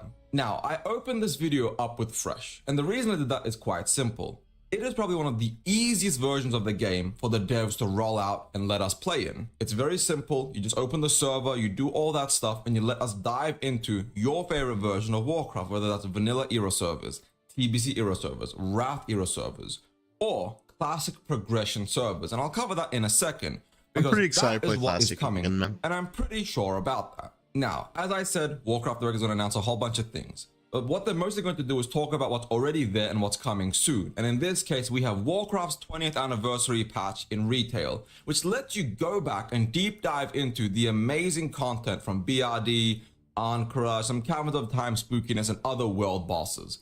It lets you re-enjoy all of that juicy content in the modern game, with a whole array of cosmetics. For example, the amazing tier 2 armor sets, completely redesigned, high definition, and look amazing. But as a classic fan, we have had total radio silence. And this is genuinely surprising because this isn't just WoW 20th anniversary, it's the Warcraft franchise's 30th anniversary, and it's also classic WoW's 5th anniversary. Now, every time there's been an anniversary event to some degree, they do something and they announce something. There's a whole quest line or achievement system. For example, the Obsidian Worldbreaker.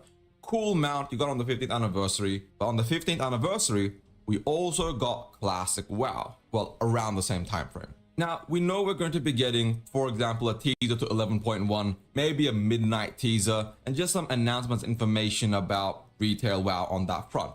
But I'm not going to cover retail WoW, because there's no universe in which they do a whole 1 or 2 hour, or even miraculously a 3-hour showcase to show 0 things for classic. Now, people have heard the murmuring of Hardcore Fresh, OnlyFans got delayed, things of that nature, and I'm pretty sure Hardcore Fresh is coming as well. But there are so many game modes in Classic's future. For example, we know that Classic Plus is coming. That's already been confirmed or soft confirmed. Then we have Mop Classic, which we know is coming. The survey is already out. Heck, even I did one, but I'm not going to talk about my survey because you have to sign something. But other people have leaked their surveys and they're asking your thoughts and feelings on Mop Classic. And for me personally, after Mop Remix, which just happened, Mop Classic is a waste of time. Again, personal opinion, don't hate. That's just my thoughts and feelings. Now, I did just mention Classic Plus, and that is coming. But at best, and if we're lucky, we're getting a 5-second, 10-second teaser trailer. I don't think Classic Plus is even close to being ready to launch. Because if Classic Plus is ready, SOD would have much more content to go in as of this moment. Which means there needs to be something to satisfy the Classic player base in the meantime, as that future builds up. And that's where we, you and me, get the Classic Progression servers. Now, depending on who you ask, Classic Progression is essentially Cataclysm, Mop, WoD, Legion, and onwards, because that's the direction it's going right now. But for me, and for a large portion of the Classic player base, Cataclysm is essentially the end of Classic. It's the beginning of modern retail. And people want to keep reliving the original world of Vanilla, TBC, Wrath of the Lich King, Classic Progression. And I'm pretty sure that's what's coming in the future. Because based off the player base, based off the least amount of money necessary to get the most amount of money out of the player base, Classic Progression is the way to go. Now, Xbox has been firing people. There's about 2,550 people that have been fired from Blizzard recently. Most of it support staff, most of it marketing, admin, things of that nature, things that are redundant in an acquisition. But 400 developers got fired, mostly from the Overwatch team and the Diablo 4 team. Now, I know Blizzard and Activision Blizzard as a corporation has a lot of bloat. Exactly what devs got fired, that's debatable. I'm not here to talk about what is happening at a corporate restructuring. So Blizzard has to start generating revenue and more of it. Now, that would essentially mean an in-game shop in something like Classic Plus or SOD, for example, but that's going to be rolled in slowly and in the distant future. But what can Blizzard do to bump up those sub numbers right now? Classic Progression. People have been wanting TBC era. They've been wanting Wrath of the Lich King era. They want Vanilla era fresh servers though, because people love fresh. And I said that at the beginning, it's what I opened this video up with. Fresh is one of the most iconic parts of World of Warcraft. Every time you start a new game where everybody is hyped, everybody's excited, everybody's running and trying to rush through the content, discover the new BOE recipe drops first. Just discovering all those things, doing dungeons together, seeing everybody struggle together, having the world so full, being able to type, looking for help with quests and somebody being there to help you. But more than anything, the main reason people want TBC era rather than Lich King era is because that's their favorite game mode. As a vanilla fan, you have Classic era, you have SOD, you have Hardcore. Are these the perfect game modes? Debatably, yes or no, it's not relevant. You have a version of your game to play. But for a TBC or Wrath player, your options are private servers. Even the most popular private servers of all time pale in comparison to the sub numbers of the modern game, of Classic and Retail, because most people are hesitant or anxious about playing on a private server. They don't want to do that. They don't want to lose their effort. They want everything to be there whenever they want to come back. They want to have that safety net of, it's a corporation, at least my stuff's going to be there. Is that a great reason? Now though, I do have to clarify. Despite us getting fresh, despite us knowing we're getting a hardcore fresh or a seasonal hardcore server or whatever it is, despite us knowing we're getting stuff after SOD, for example, Classic Plus, despite us knowing we're getting a fresh in the future, the timelines are wild and we don't know when any of this will come out. SOD still has about 6 to 12 months of lifespan left. Will they release anything to compete with SOD in the meantime? Aside from a hardcore fresh on November 1st, probably not. I feel like Classic Fresh and this Classic Progression system is coming, and 2025 and late 2024 does look and feel juicy and packed. But I don't think we're going to be getting the dream of having every era server and the Classic Progression servers out from the get-go in 2025. I think it's going to be staggered. I don't think we're getting our first TBC era server until we go from vanilla to TBC, and then the TBC era server comes at the end when TBC transitions into Wrath of the Lich King. And like I said, it's the easiest money and the least amount of effort. Once TBC era is done, and once Wrath era is done, all you need to do is turn the latest cycle, the latest Classic Progression, into the TBC or Wrath era server, end it there, and then start a new one. Every 3 years, every 4 years, every 5 years. They can choose how long they want these servers to last. But again, every time the server ends, merge it into the old era servers. That way, you continuously and forevermore keep having more and more people funneled back into Classic era, TBC era, and Wrath of the Lich King era. These populations will grow slowly over time, and then they'll always keep jumping into another version of Fresh. If you don't want to play TBC, don't play it. But you love Wrath and Vanilla, play those two. You don't like Wrath and you stop at TBC, that's fine. You only like Classic, that's fine. Play Classic, go to Era, and then try the new Classic Fresh again when it happens in 3 or 4 years. Now, like I said, we all have to realize at the end of the day, this is a corporation. And as much as the devs love us, as much as Chris Metzen is a great guy, and as much as the WoW dev team wants to give us a great product, they have deliverables and metrics they have to be held accountable to, because Xbox is part of Microsoft, and Microsoft is a $1 trillion company, and revenue and quarterly growth is more important than anything else. At all times, at all means. And I'm not trying to be a doomer. I'm very excited for the future of Blizzard. Perhaps more than any other time in Warcraft's history, this is Blizzard's second golden age. Microsoft is giving them more resources for WoW. They're giving them access to more money. They're letting them be creative. Because Microsoft is a hands-off corporation, and so long as you are making money, whether that's 100 million or $1 billion, they're happy. It's only when you start losing a lot of money that Microsoft steps in and starts doing things. So right now, they're cleaning house on the back end. And the future of Blizzard is golden so long as the devs get to stay creative and get to be fun and get to do what they want for the sake of the players. Many of you may have seen Jason Schreier's book, The Rise and Fall of Blizzard, where he talks about how Bobby Kotick essentially forced Morhaime out of the company because Morhaime was tired of fighting Kotick. And Kotick kept draining the fun, the creativity, the energy and passion out of Blizzard. While Microsoft's taking a step back from that direction, Microsoft is letting Blizzard be creative and letting Blizzard try again. We have to wait a couple of years to see what that looks like. But with Classic Plus on the horizon, with Solid doing its best, going to take some trying, time, guys. It's actually a good game mode. What actually the getting a fresh feeling is over at Microsoft. Game mode. We also have Cataclysm Classic into Mob Classic, and now we're getting Era progression servers. The future of World of Warcraft has never been brighter. And I honestly hope they don't fuck anything up, because they are getting community goodwill back piecemeal by piecemeal, and I'm excited for the future. So let me know in the comments down below, what exactly do you guys think is coming? I am certain to a positive T that we are getting Classic Plus, we are getting Hardcore Fresh or a Seasonal Hardcore, and we are getting Classic progression servers in the future. Well, we also know Mob Classic's coming, but hey. But what do you guys want to come? What is your favorite version of Classic? And are you excited for it? Thank you all for watching. I hope you enjoyed the video. If you liked it, please like and subscribe. If you hated it, like and subscribe anyways. Be a dedicated hater. Leave a hate comment on every single video. Thank you all. Ebenhard out. Peace.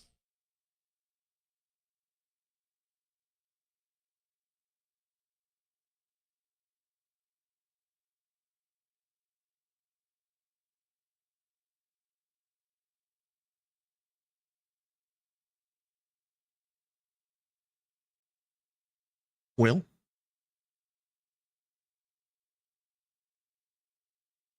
Ooh, the cutthroat world of owning a video game. Yes.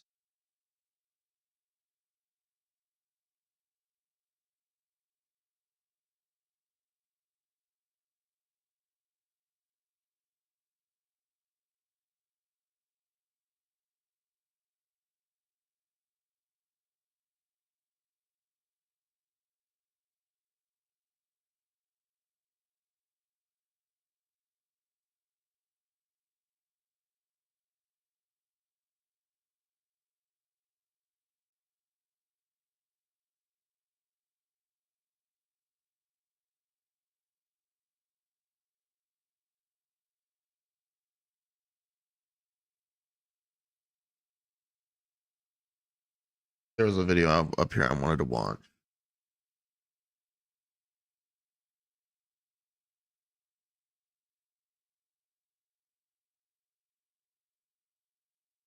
Thinking, did I just make the biggest mistake of my life? Do you mind giving me a quick tour of the store and talking about kind of what sets you apart from other video game stores? Sure. Thanks to Shopify for sponsoring. So this is, we have accessories back here. We have all of our consoles. We do sell a ton of cards. Okay. Everywhere from Marvel cards here to one of my favorites, which is Garbage Pail Kids. Of course, we have Pokemon, Yu-Gi-Oh, Magic. Behind you, if you look over there, We also sell loose action figures. We also sell comic books over there. Yeah. So a little bit of kind of all pop culture. We try to at least touch on it. We're not trying to be a comic book store. I wouldn't even think we could compete with that, but we do have a select bit. Some other things we do that might be a little bit different, we actually sell PC games. Most stores do not. In fact, we get a lot of people that come in and go, you have PC games. And do PC games sell well? Not necessarily, but you'd be surprised. They do trickle out. I mean, I find myself actually always kind of still refilling this. So Chris, owning a game store is a career path that a lot of people tend to romanticize, right? Yep. But what can you tell me about, like, from a store owner's perspective, what is the day-to-day reality of what you do? So my day-to-day reality is really, I'm not so much in the store, like handling the stocking, the repricing, customers, as much as I am kind of much more of a top-down, where I'm at the top and then talking with my managers, and kind of saying these are the things we're going to do this week, and focusing on that, and then maybe really giving them instructions, and then delegating to them what we're going to do, and then them delegating to my other employees. It's high-level stuff. Yes. That makes sense. How the heck do you manage? Because you've got, what, a few locations here and a couple in Connecticut, is that It's right? like a sick I have 2 in California and then 3 in Pokemon thing. So why did you decide to do that? It wasn't by choice necessarily. Like, I am originally from Connecticut. When I moved back to Connecticut in 2011, I had dreams of opening up a video game store. So I opened one, and then I opened a second in 2014, and I think a third in 2015. My wife is from LA originally. And her mother was sick with cancer. And she wanted to move back to LA to basically be with her mom, who ended up passing. So I had a choice at that time. I was like, well, what am I going to do with these stores? You know, and I have a wife who says, I want to be with my mom. And so that was a stressful time. I was like, well, what am I going to do with these stores? I actually considered selling them. Wow. I put them up on the market. The Connecticut ones? Yeah, I had a broker, like a business broker, which I never worked with, and we set a price, and I actually advertised it. We had people, there was a few offers. One of them was a main competitor of mine, which, geez, I could go down this rabbit hole. That was an interesting time because I had to open up my doors to my main competitor, who's more of a bigger chain. To let them see, like, your books and everything. Literally behind the counter in my books and in my point of sale system. And I had to open that up to them. And I was very worried about that. I told my business broker, I don't feel comfortable with this. And he's like, well, they're the best offer, you know, you gotta let them back there to look at it. And they never ended up making an offer. And you know what they ended up doing? What's that? Taking a lot of the ideas that I have been doing, and they mimicked them. Yeah. Dang. I well, know. You know, I've actually heard it said of business that you should be more worried if people aren't copying you because it means you have nothing worth stealing. So I think that's a good sign for you. That's actually how I took it. I was like, you know what? I figured that was going to happen. I was like, man, maybe this will happen. But then I was like, try to do it as good as we do it. And they don't. This is something that I also almost never see in video game stores. I sometimes will see Blu-rays, DVDs, but VHS is very uncommon. Talk to me about the model of I mean, do you sell many of these? We do, yeah. With any of these things, whether it's comic books or VHS, cassettes, even like we sell CDs, it has to be very curated. So there is a million VHS that are just garbage that we literally just throw out. The main thing we're looking for is horror, some weird sci-fi action kind of stuff, and harder to find stuff. Nostalgic stuff. I'm seeing some like kids and stuff like that. Kids cartoons do well. Yeah, kids cartoons do well. Another thing that I noticed is super distinctive about your store is, gosh, the displays and like the playable arcades. This takes up a lot of real estate that could be shelving, right, for inventory. Does. So why did you decide to like invest both the money and the space into this? First, this area of this store, right? Like, it would be very hard for me to put shelving up here. So to me, it's kind of like free real estate here. Okay. Yeah. And I personally love kiosks. I like arcade machines too. I mean, you have an arcade machine, you have a PlayStation kiosk. Right. I mean, we have an arcade one up. probably because I wouldn't want to put a full-size Teenage Mutant Ninja Turtles in here. Okay. You're I out. also I love pinball. These are the only 2 video game pinball machines that were ever made, actually. That's Whoa. it. How much do these cost? Are you gonna tell me? Sure. This one was $6,000. This one was, I want to say, 3. I got this for maybe 3,500. This is a hard to find machine, and because of the theme of it, of course, I can think that this would be an easy $10,000 machine plus. Wow. Whether you own a massive video game store like Chris's or a humble online operation like ours, efficiency in business will dictate how much you're able to get done as a business owner, which is why I'm thrilled that Shopify is sponsoring today's video. Shopify is a commerce platform that makes starting and growing a business easier for all kinds of entrepreneurs. We used Shopify last year to create a website to wholesale a bunch of video game lots, and the process was incredibly simple. Our buyers were super happy with the clean and simple listings, and we were thrilled to be able to move a bunch of inventory without paying a bunch of final value fees. Plus, with Shopify's platform, you can Not sell been able to products play WoW in online, days, but on whatever. social media, How or did in your store with subscription their lapse? point-of-sale system.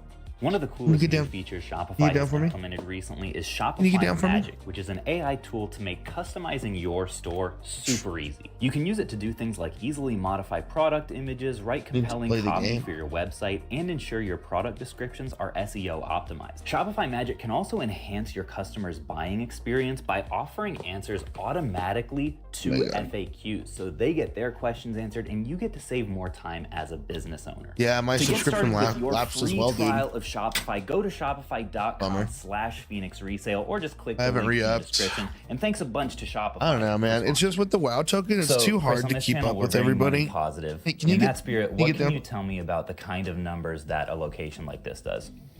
So this is actually one of my newer locations. I've been open about a year and a half here, coming up on 2 years. So this one, as big as it is, and it's one of my nicer stores, is still on the way up. I found with my stores when I open them, the first year is a break-even year, and then the second year you start to see an incline. But by year 3, 4, and beyond is when I really start to make profit on a new store. Okay. So this store, I want to say last year, because I did just do my taxes, I think I'm at around 350,000 on this one. Wow. Some of my other stores do better, and I do have different size footprints. So And is that 350 is that sales? sales gross, yes. Okay. Yeah. And we're like halfway through the year. Yeah, that's probably Andy. That was probably last year. I Okay. want to say, but that again is like for a new store. I have another store this size that does probably closer to like 5, 6. And why is it that they do so much better over time? It takes a long time in retail for people to find you. So I will have 5 years from now, 6, 7. Some of my stores have been open. You should 10 download years, this right? And game, they will- Mayton. Somebody will stroll in and go, I live literally right around the corner and I never knew you were here. So we Play can with do me. all the marketing we want in the world. We can do everything. Sometimes it's just a matter of somebody turning their head and finally seeing the sign. Yeah. And then it takes a long time to just do good business and build up a good community where people continue to come back. I see video game stores across the country closing all the time, it seems.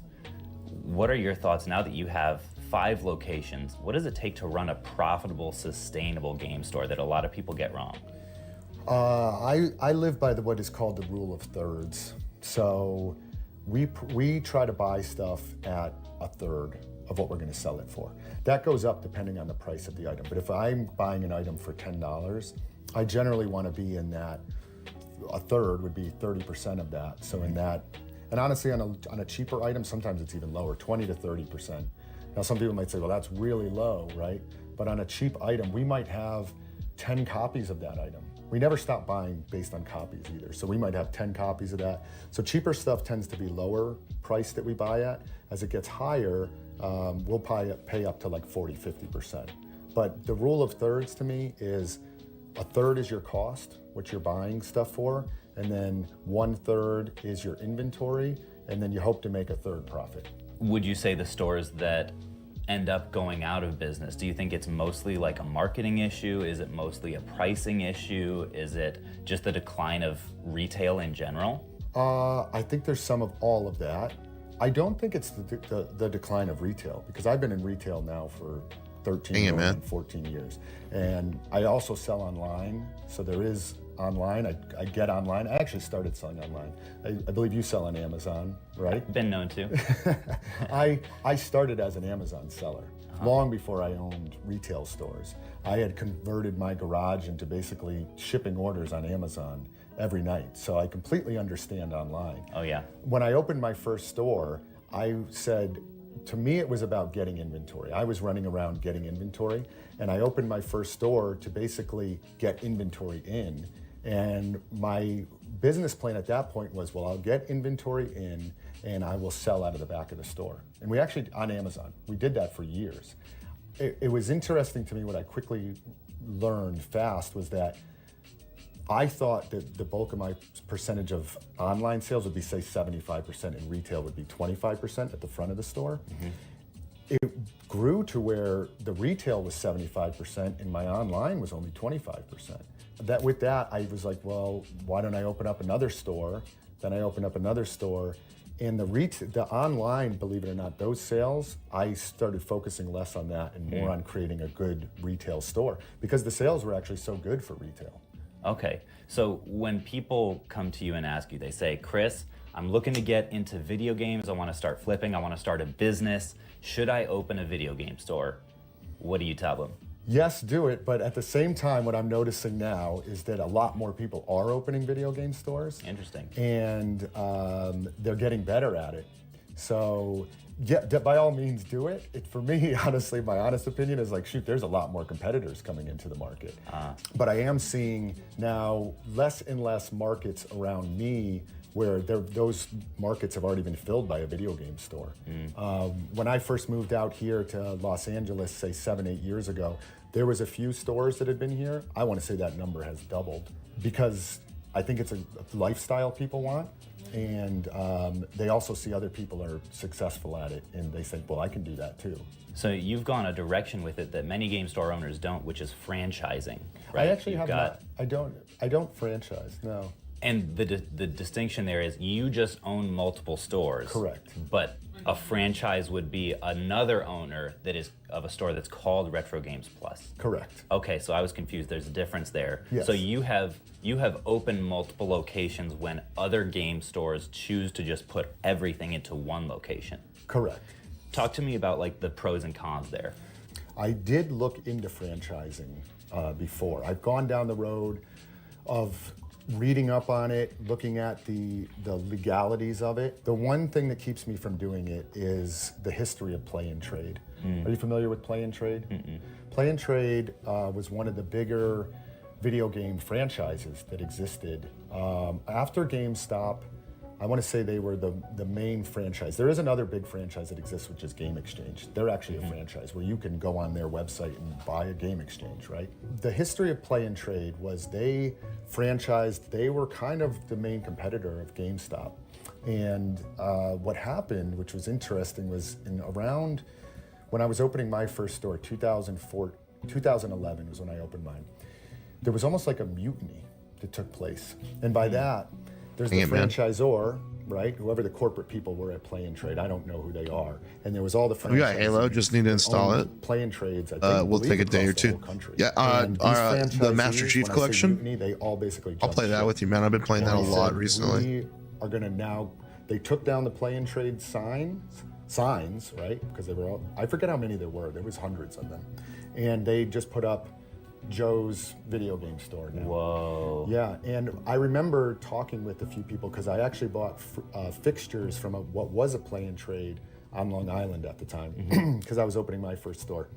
And I remember asking that video game store owner, like, why are you not going to be Play and Trade anymore? And the way she described it to me was they got no support. There was no reason for them to be paying franchise fees to the franchisor. Why are we paying 5, 6, 10% of our gross to this franchisor? We're just going to run our own store. Can you take me back? Because we've got a lot of like small business people who are watching that are, or aspiring business people. Can you take me back to one of the darkest times in the history of Retro Games Plus and talk about how you got through it? Yeah. I can take you back to the very, very, very beginning. So I was in corporate commercial real estate. I was a suit and tie guy.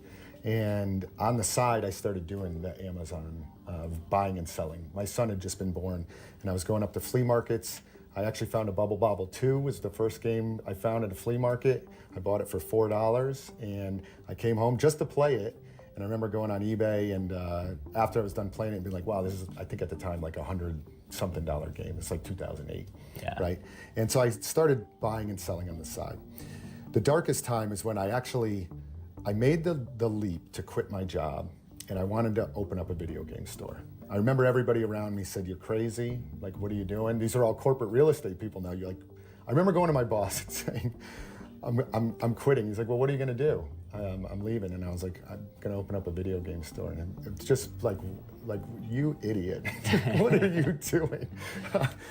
But that's not the dark time. The dark time is when I finally made the leap. I drove across country. I was living in Vegas at the time. I drove to Connecticut, and I said, I'm going to open up a store. I opened up my first store, and it was in a 600 square foot spot.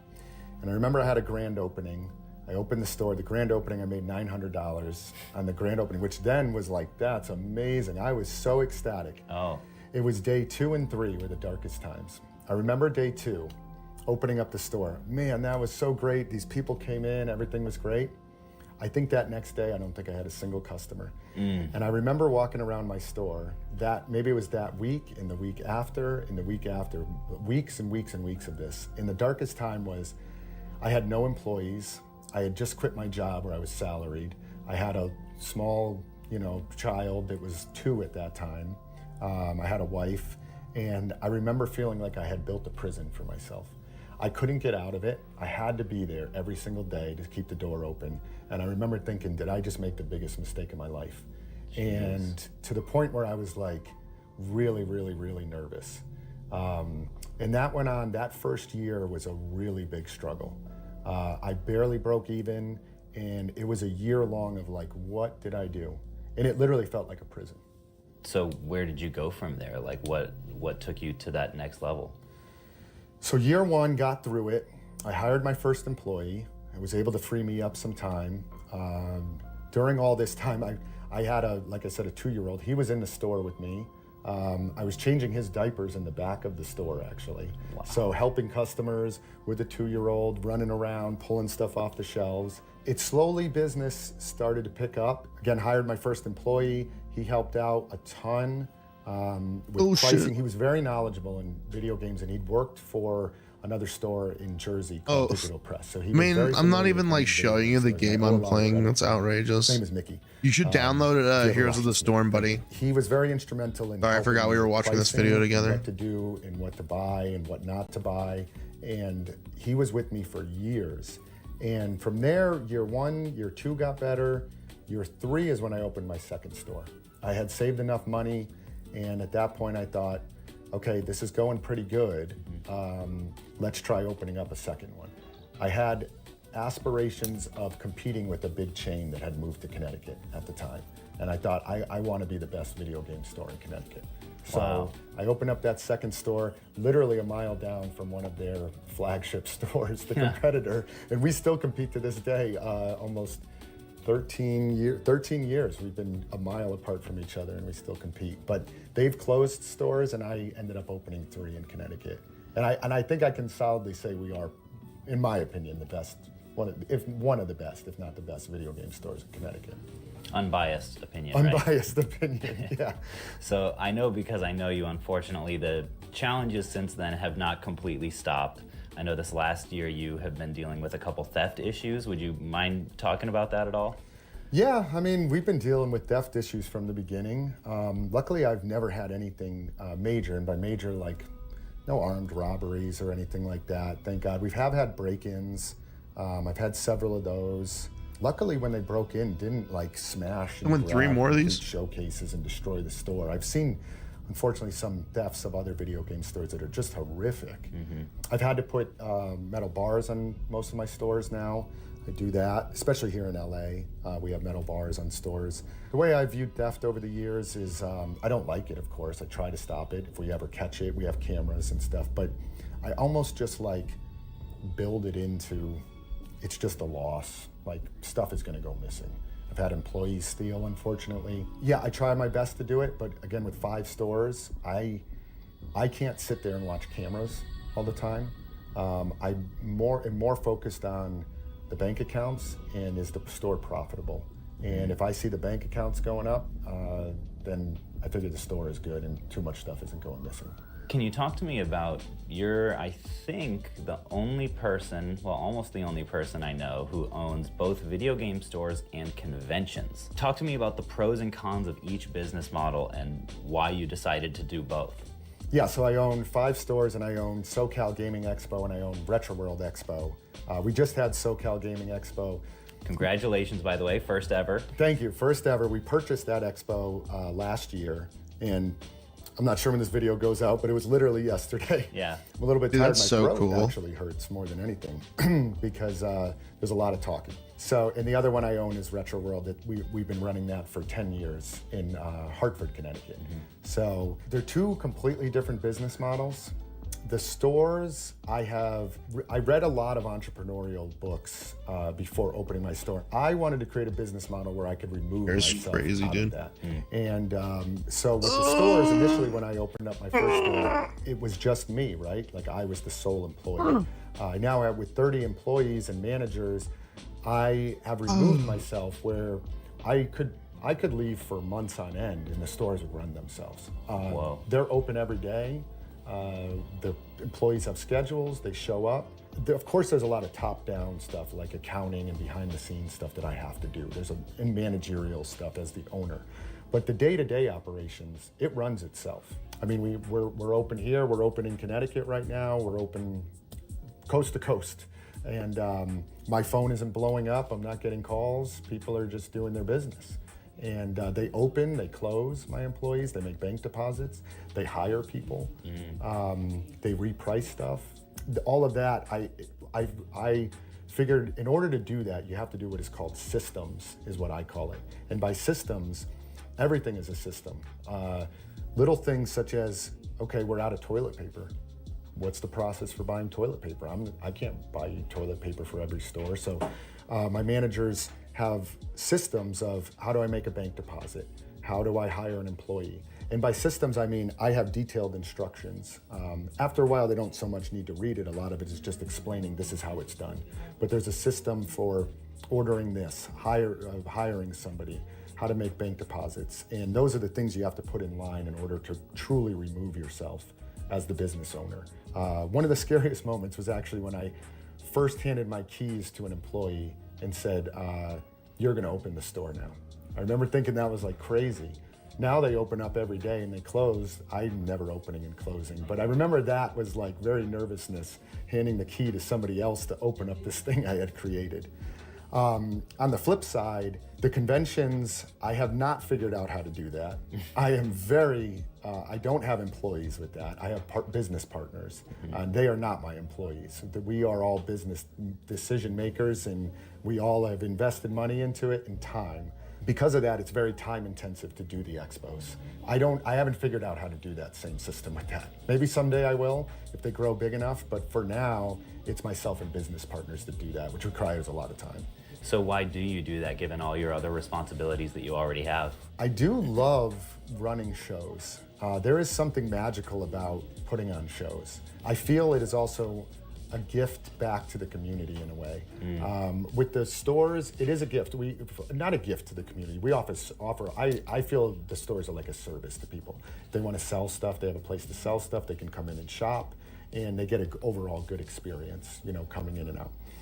The expo is a celebration of gaming, in my opinion, and it takes a lot of effort.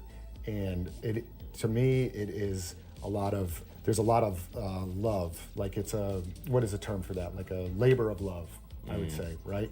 Like initially when we started the Retro World back in 2015, we did not make money on that show for maybe year 5, we started making money on that. There was a few years we lost money.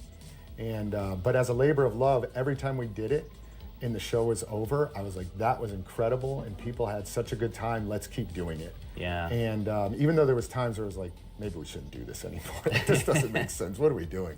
We're just wasting time. It's just so much time. Yeah. But after a weekend like we just had with SoCal Gaming Expo, like it is such an incredible event, and there's so many happy people that come to it. That I don't think I would ever want to stop doing those. I do love doing them. Fills you up. Yeah, it does fill me up. Yes. That's great. As a game store owner, how concerned are you about the decline of physical media? There is, of course, I think that is just naturally boys. where things are going. The younger generations that didn't grow up with physical media, they might have no passion for physical media at all. If they grow up on Spotify, I think a CD to them means nothing. But for our generations, I might be a few years older than you, but like if you grew up with physical media, I think that our passion for physical media will extend until we eventually pass. And then maybe it's gone then. But I think there's enough longevity from our passion, people that have grown up with it, to carry it on for decades. Because I've constantly thought about that with the stores. From the day I first opened it 13 years ago, I was thinking about that. Like, geez, how long is this going to go on for? Maybe people just stop caring about retro video games. But the opposite has happened. More and more people have gotten into collecting and wanting to use it and collect it. I have a huge CD collection. I listen to cassettes. Records are another one, right? People love records, physical media. I don't think that you'll see it die off within our generations. But my son, who hasn't grown up with much of it, maybe he doesn't care about it. He's 14. Maybe like it slowly dies off. I believe you are, at least in my experience at this point, probably in the top 1% in the world of video game store owners. Wow. So thank you. Yeah. Thank you. I appreciate that. Thank you. What I'm really curious about though is, what did you have to sacrifice to get here? A lot of time. I mean, as an entrepreneur, when I was working a corporate job, it was clock in, clock out. And when the job was done that day, I would go home. I didn't have anything I had to do. There was no homework. There was no doing stuff. I could just do whatever I wanted at that point, and then the next day go in and do my reports or whatever I was working on. As an entrepreneur, and especially with multiple stores in the expo, a lot of times I am working until, I usually turn off my computer around 11 o'clock at night, which means during the day I try to do some physical things, like go to my store and do some other stuff, so I'm not in front of a computer all day. Those on these boys. But from probably around 2 in the afternoon till sometimes 11 o'clock at night, I am in and out on the computer. I've learned as an entrepreneur, I have to take breaks. I have to walk. I'll go for walks down on the beach. I'll walk around my neighborhood. I'll go maybe visit a store or two. I'll maybe go watch TV for an hour. I schedule an hour for lunch every day. I do need some structure because I can't sit in front of a computer for so many hours. So I have to have an on-off switch. People ask me this question all the time, like, do you feel like you're working a lot, right? And I am working a lot. But since I opened my first store and I quit my job, I have felt like I have not worked one day since I did that. Not one single day, because it doesn't feel like work to me. Even though I'm writing emails and doing phone calls like you would at a regular job, I am, it never has felt like work in 13 years.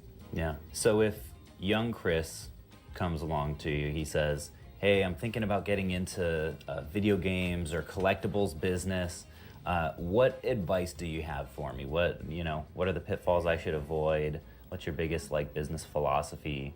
Business plan is the start of everything for me, for any business, in my opinion. I've met many people over the years that say, I want to do this business or do this business or do this business.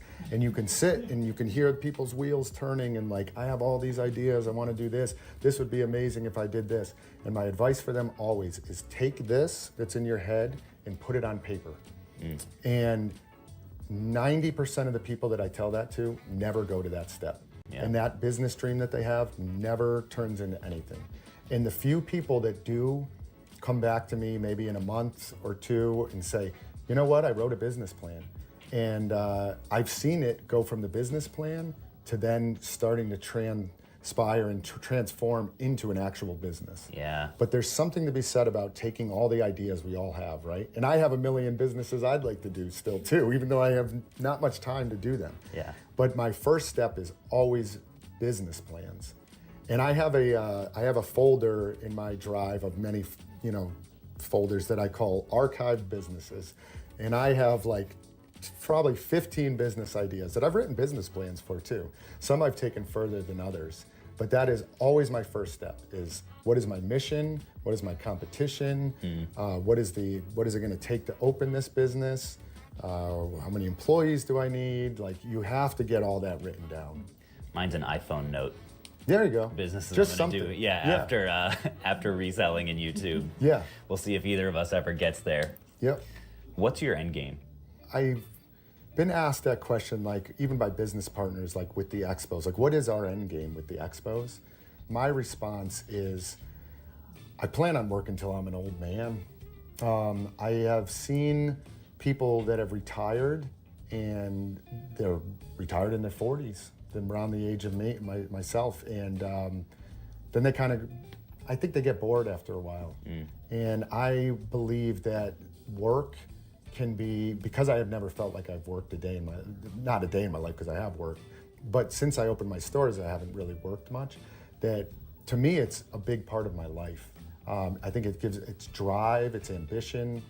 There's things that with owning the stores that because I can manage all the other stuff, family and time and friends, that I wouldn't want to pull out the work aspect of it because it's not work to me.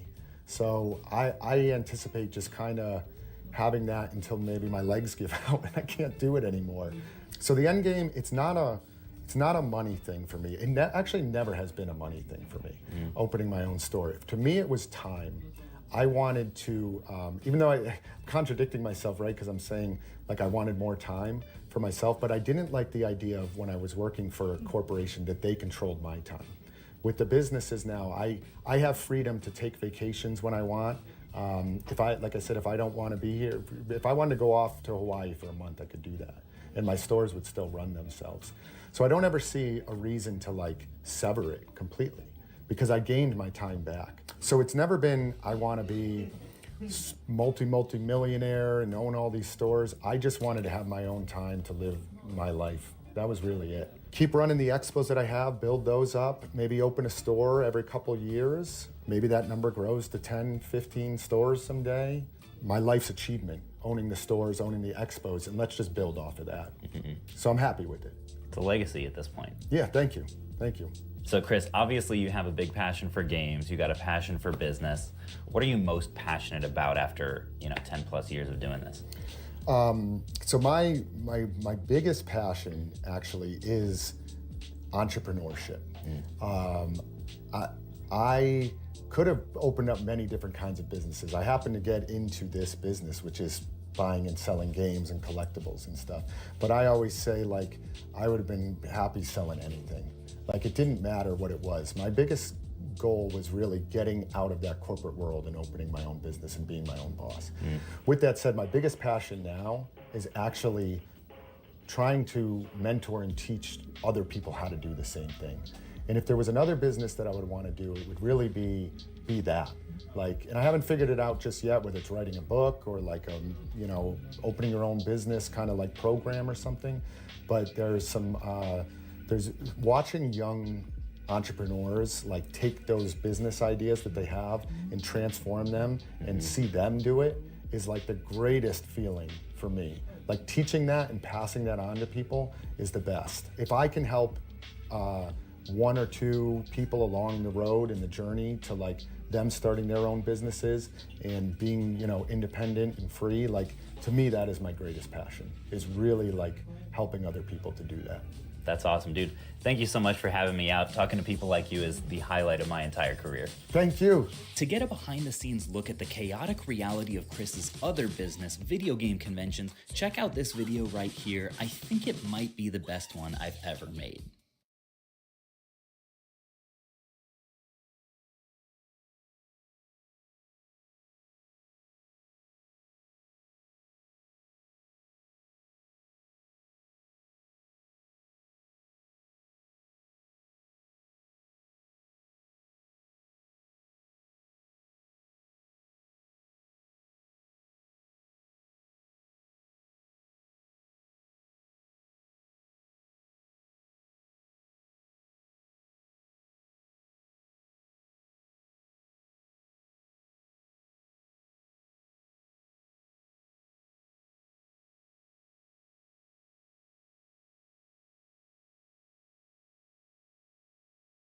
The hell was that?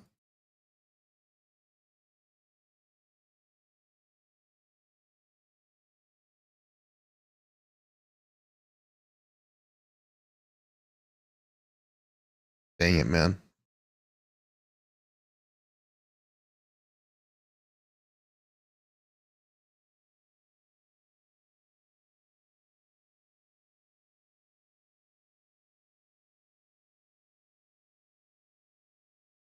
They might win here.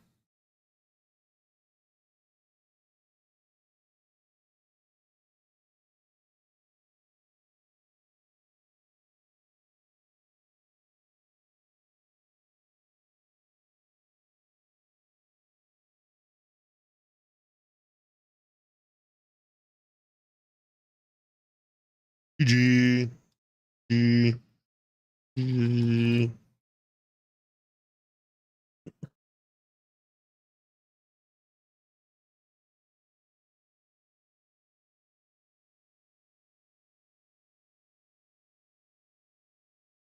GG. Oh shit, sorry guys. Alright, guys.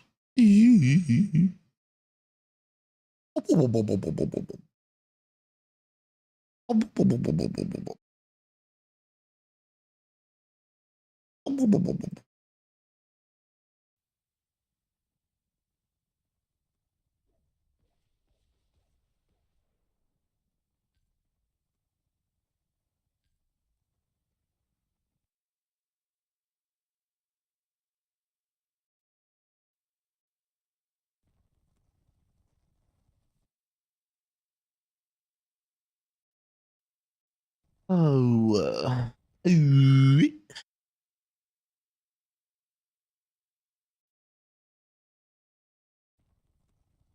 Alright guys, need to change the stream info real quick.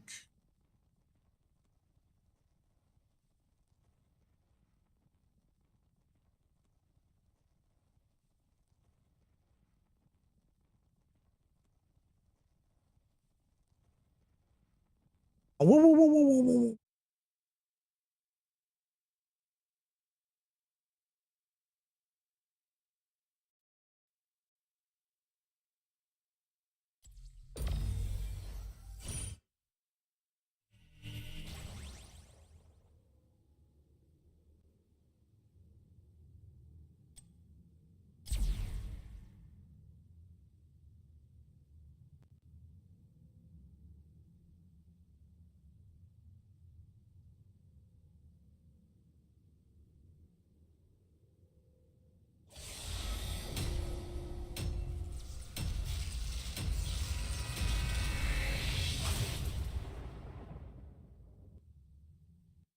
Damn, I should have gone to the bathroom.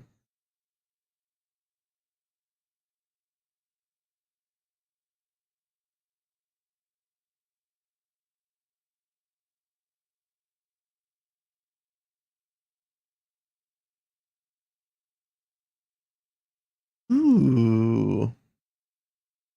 Ooh.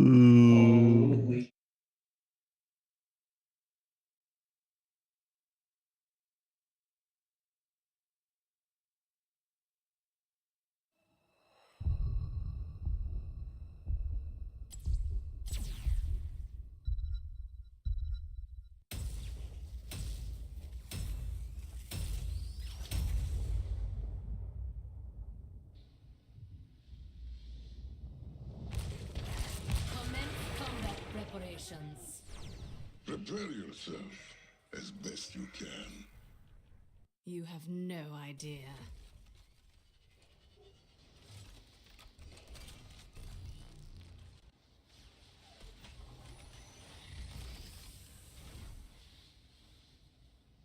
The battle begins in 10 seconds.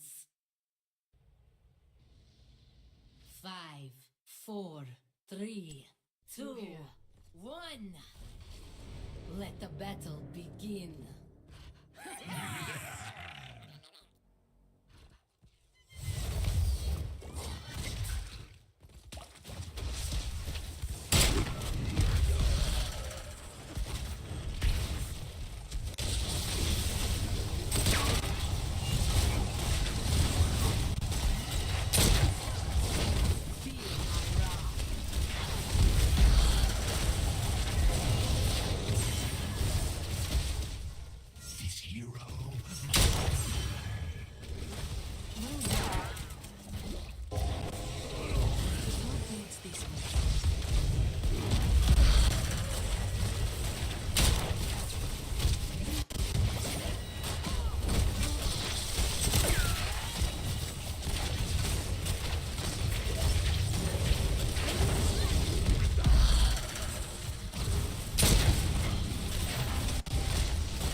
Dang it, man. And come back stronger. Enough waiting.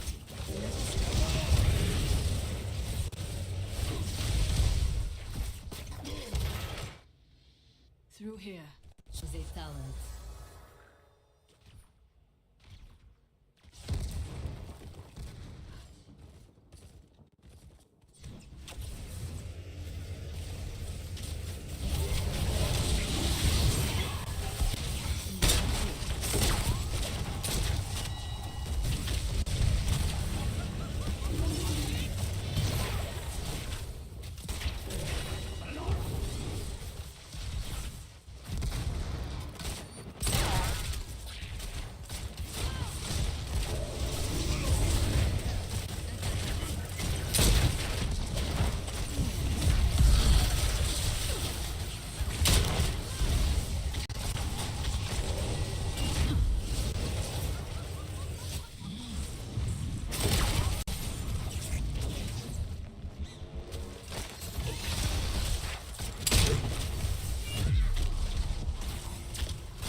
Shoot.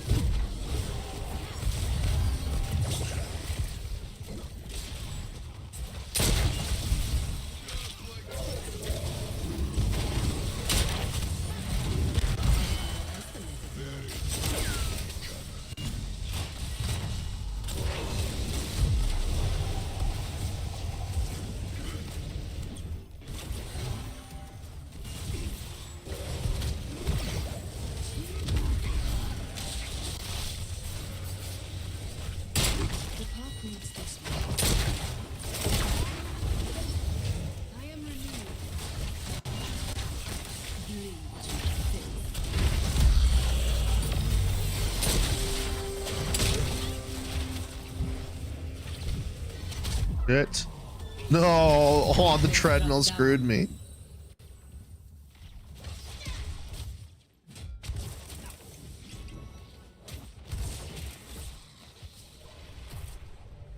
Vengeance is mine.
Ooh, that was almost a huge kill. Let us depart.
So crazy. These little treadmills are so crazy, man.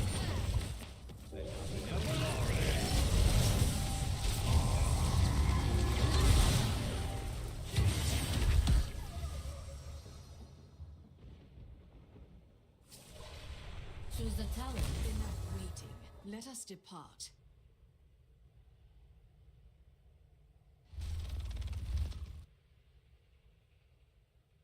You've lost a fort.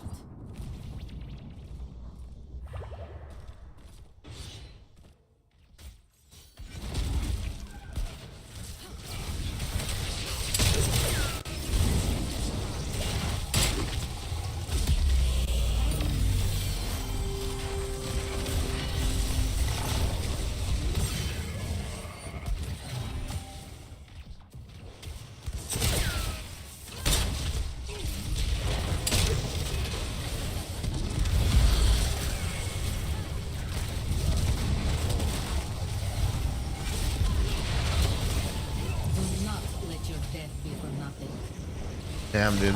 They just have more power than us.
Defeat.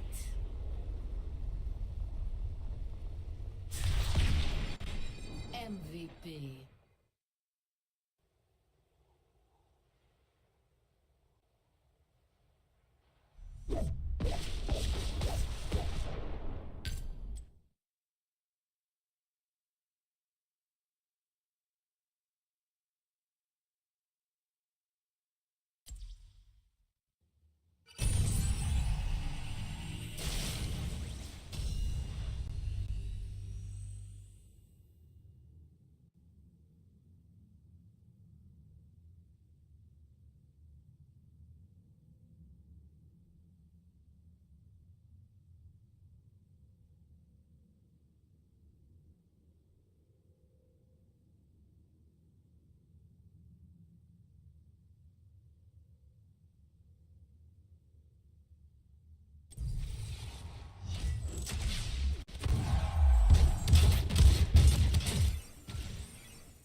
Ooh, legendary. You guys ready?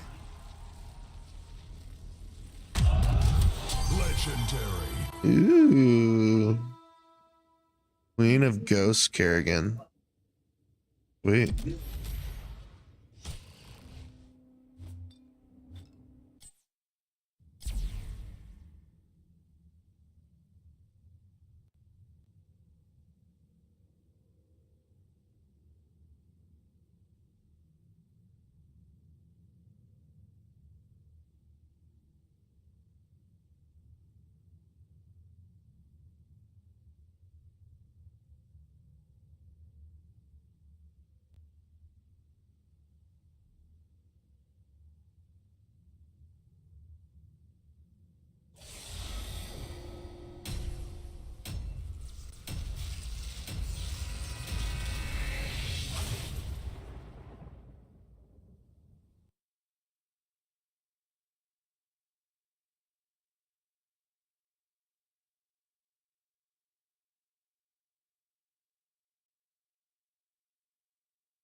Deckard Cain. Ooh. I'd be down with a little Deckard Cain.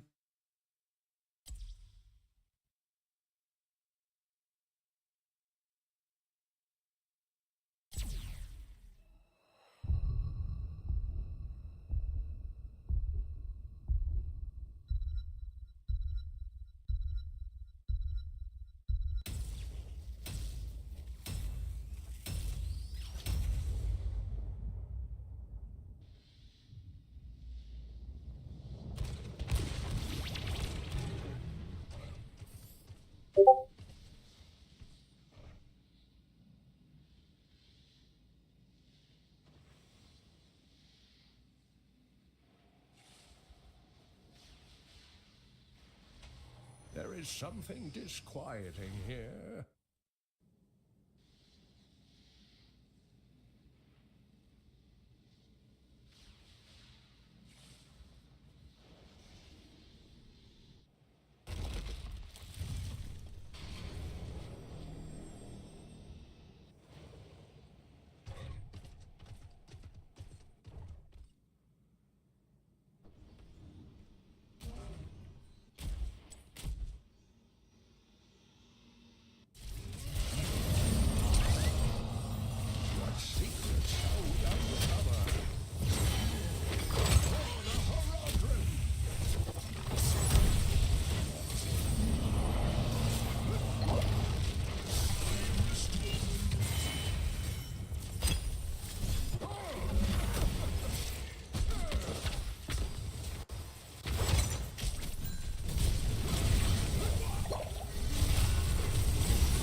Surrounded by fiends.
At last.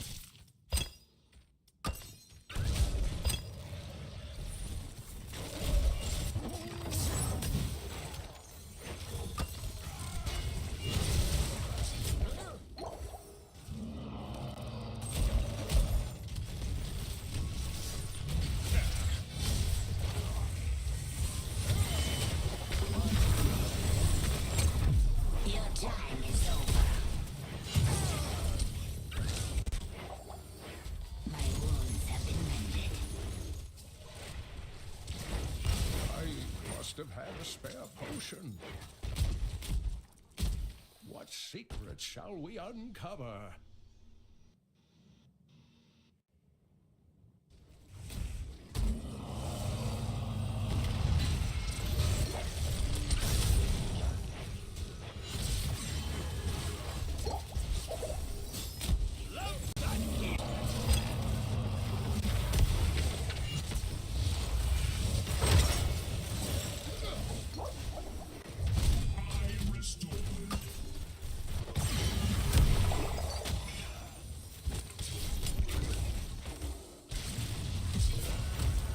Exactly.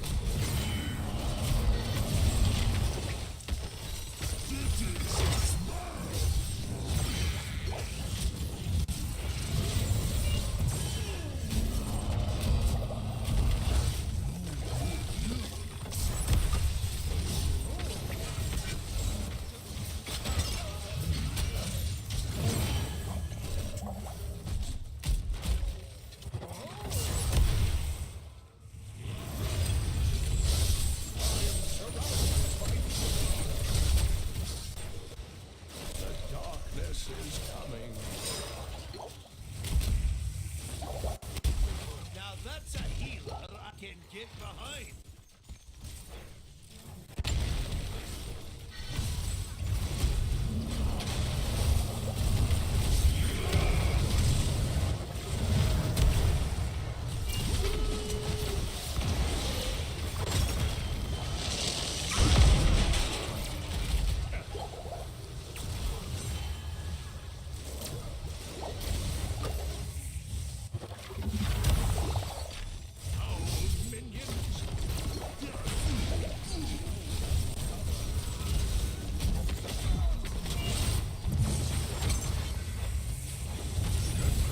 Dangerous hero.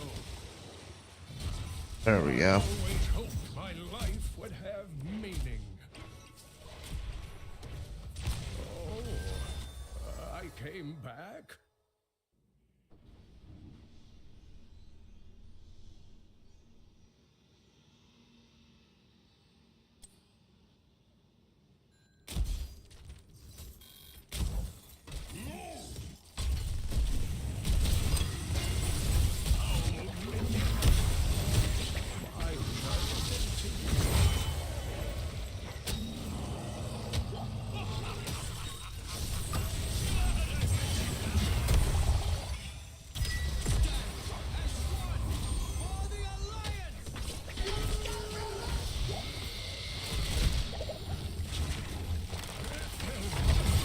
Stay a while and listen.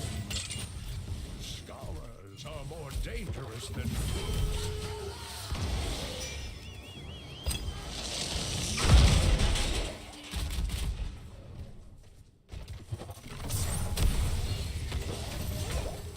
At last, this is intolerable.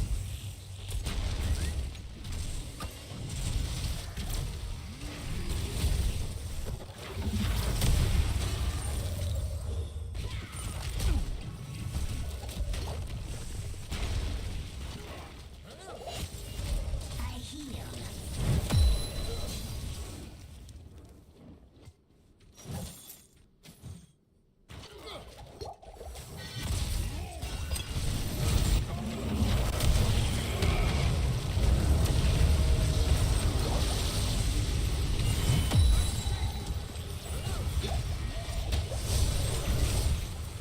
The darkness is coming.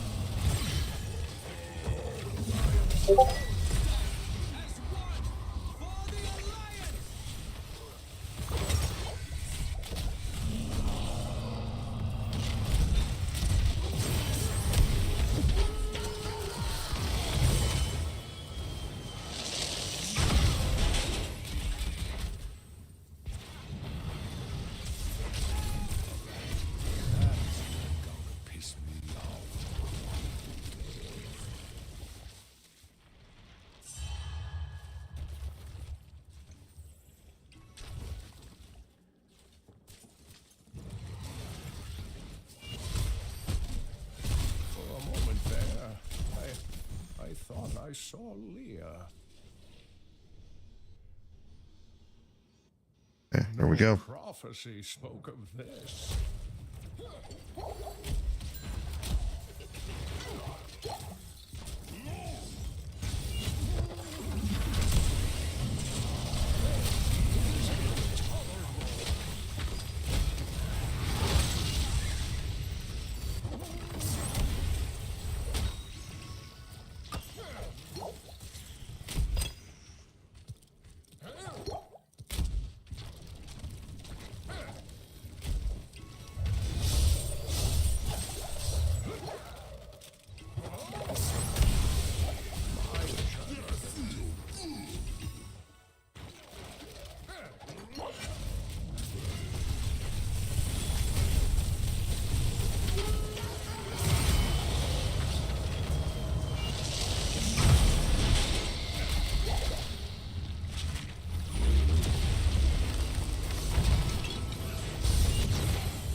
I came back? Exactly.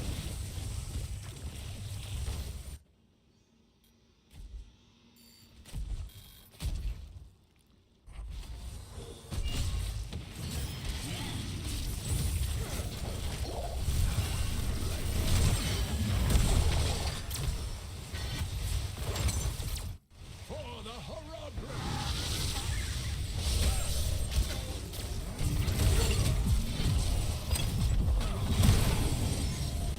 Keep it up, friend.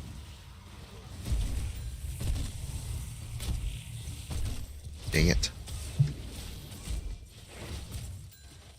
For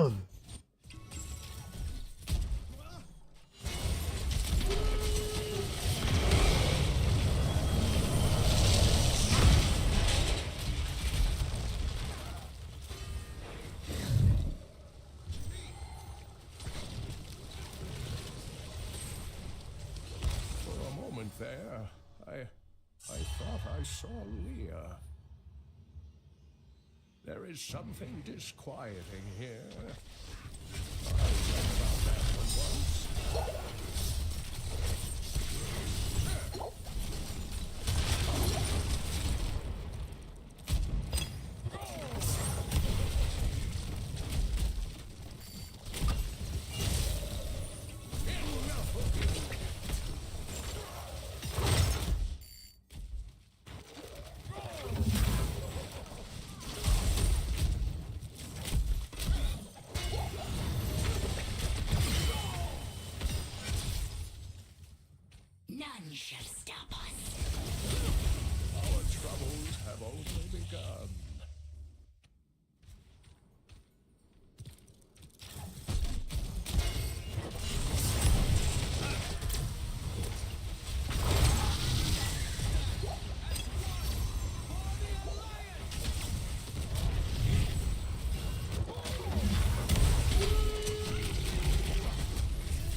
The heck? Oh, that's a Christmas skin.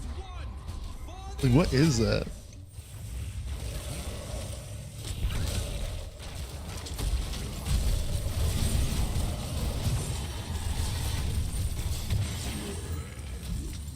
Dude, I've done like less killing.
I came back.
Dude, I sucked. That was literally me. Lost this game. It was me. Me. I lost this game.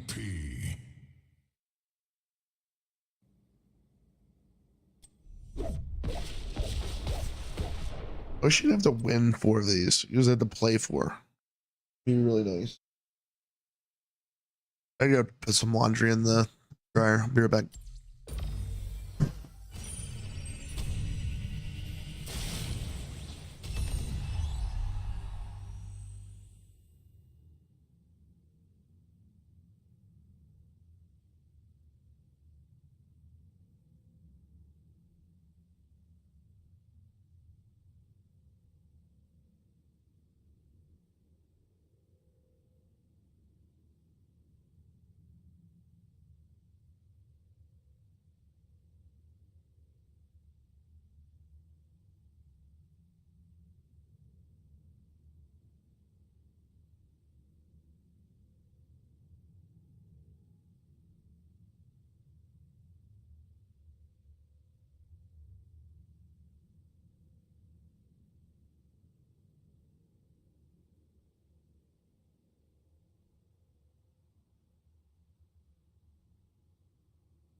All right, sometimes I forget I'm streaming.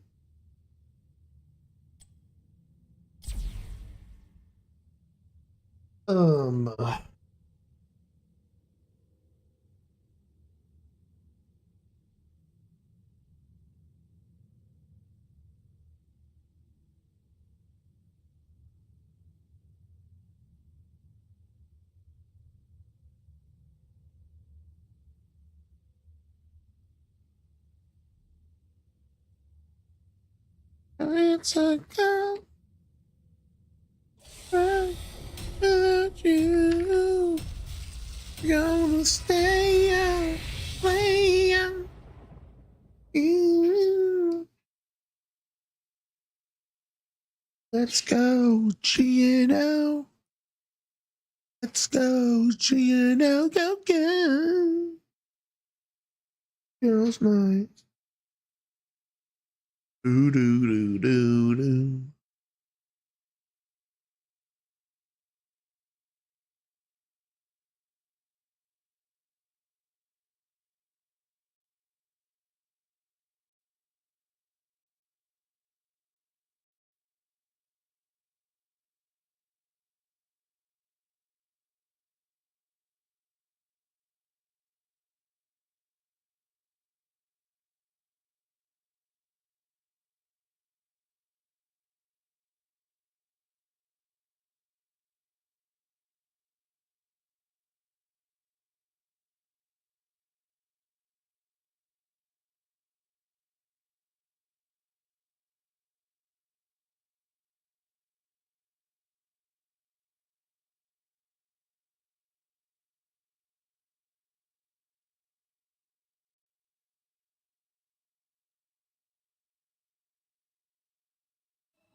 Prepare yourselves for battle, heroes.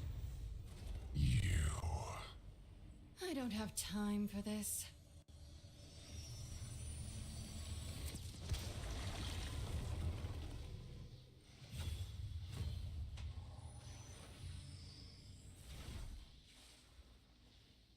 The battle begins in 10 seconds.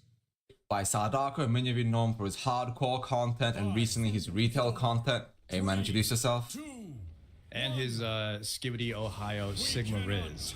Absolutely amazing Riz right there. Or Evan Hart. I apologize. Yep, he is from Ohio and he has that Sigma Riz for sure. Today's episode is about hardcore and classic plus and how they go along with each other. So I'm just going to open up with a big question. Hardcore fresh. I personally think it's being announced at Warcraft Direct. A lot of people seem to believe so as well, or some kind of fresh at least. But it's been a bit scandalous. Many people seem to think that it is wasted fresh and they couldn't do it. What are your thoughts on hardcore fresh? And do you think it's worth doing? And do you think it is coming? I'll let you start that after. Yeah, so absolutely yes is the short answer, and I'll explain why. Fresh incites new players to come and play the game, and people don't like to start and feel like they're behind, but a lot of people won't try something unless they know that like they're on even ground as everyone else. So I am all for fresh. The idea of fresh should be implemented into the game.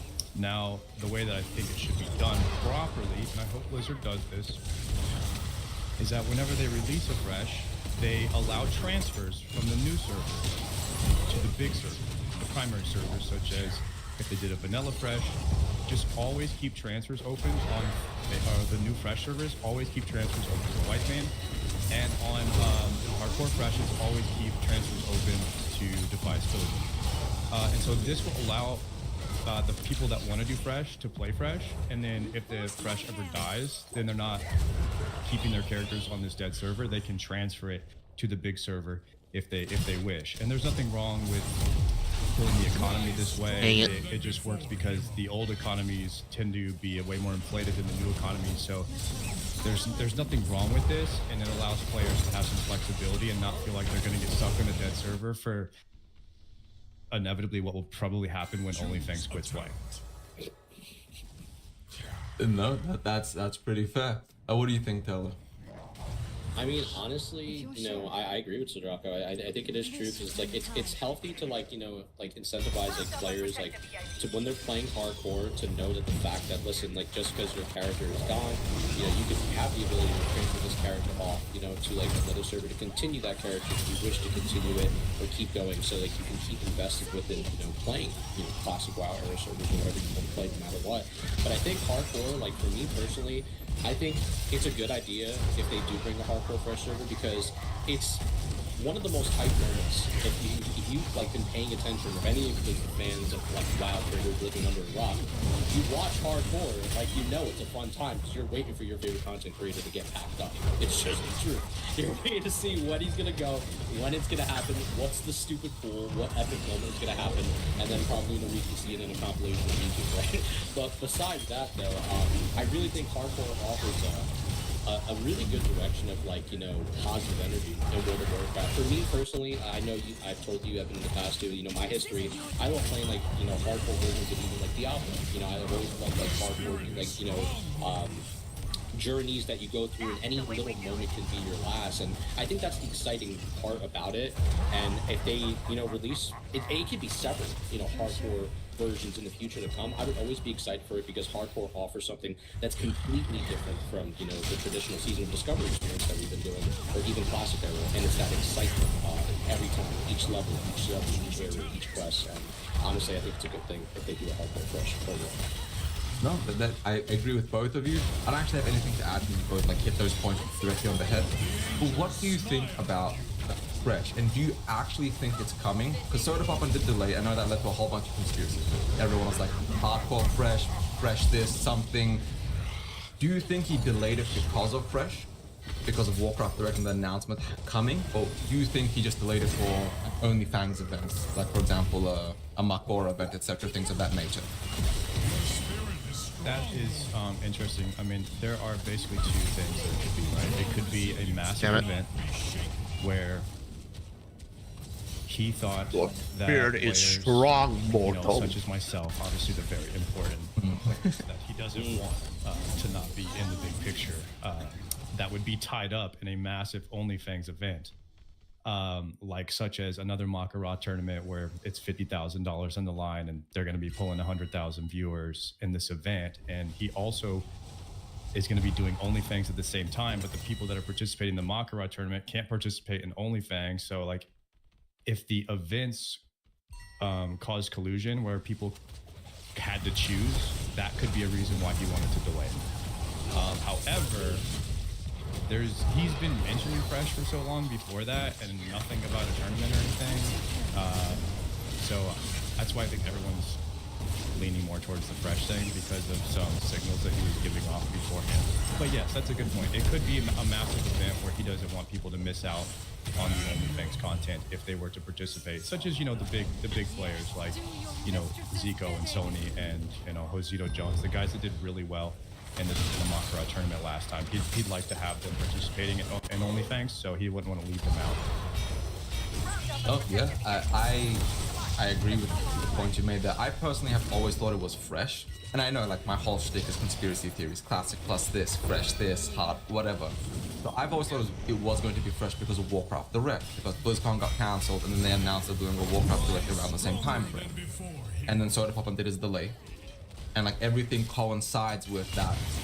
Some things being announced. Now, is that Fresh? Is it Classic Plus? Need ice block, regular Fresh? Is it just hardcore Fresh?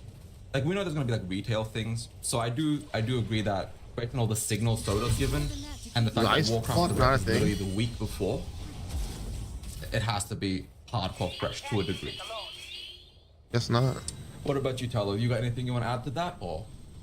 I mean, no, I agree with both of you guys. I mean, I think at the end of the day, I mean, you know, it has been pretty, you know, closed doors on what exactly is really going on. I think people are you know, when you have a situation like this where it's like, what is actually going on? When is it going to happen? Why is this like happening at this time frame?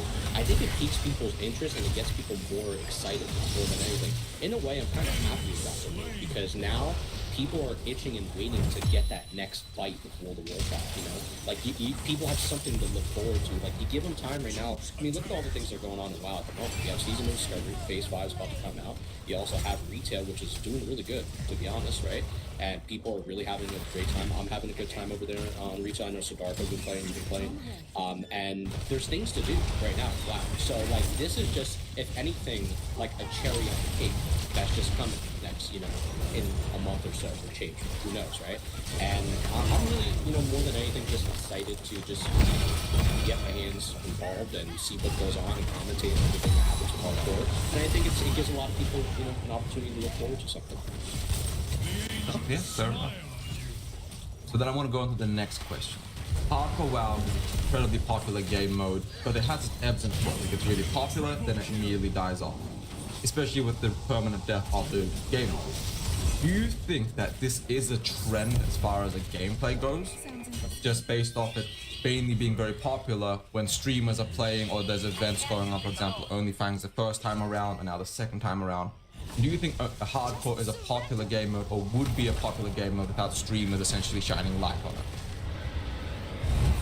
I think it would obviously not be as popular as it is now, but you are right with the lifespan of any launch of a MMO.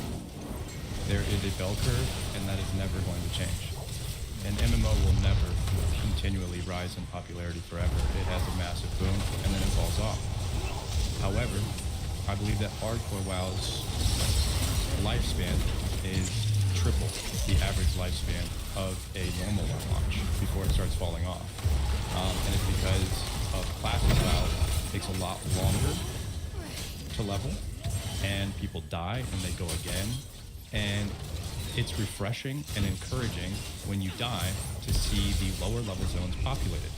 And this is why you feel a sense of a moving, living, breathing world when you're playing hardcore, whereas you don't feel that in other versions of the game. If you were to start off as a level 1, immediately when you start at level 1, you're going to see people running around and doing quests, which doesn't always happen in other versions of the game, except for in the beginning or on a fresh launch.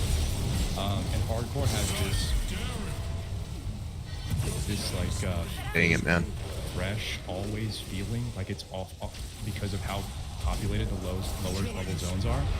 And as you level up, you actually start to see the same people in the dungeons, and you start to make friends, and you start to hope that the person you did the last dungeon with makes it to the next dungeon before dying so that you could do it with them again, because you start to develop trust, and trust instills friendship, and this inspires community. And it's a snowballing effect that I've found in hardcore that doesn't spread to other versions of the game, which is why I think hardcore is it's a bit magical in the way that I like to play it. Think about it, because it just has that thing that no other version of the game has when you're playing it, and you just care so much about other people and if they're still alive or not when you log back in the next day. Oh yeah, I actually said pretty much those exact points in a video I did recently, where that trust you develop with the people you play with. Very few MMOs, even like back in like the early 2000s when MMOs were coming out and nobody knew anything, YouTube, forums, everything wasn't as like consumed as it is now. You have to trust in the people you played with and build those bonds. And I feel like hardcore is the only MMO, or the only version of an MMO in the modern day that still has that feeling where you need to like believe in somebody else to have them there to support you, because otherwise it's a very lonely world to a degree. If you're just questing, not dealing with anybody.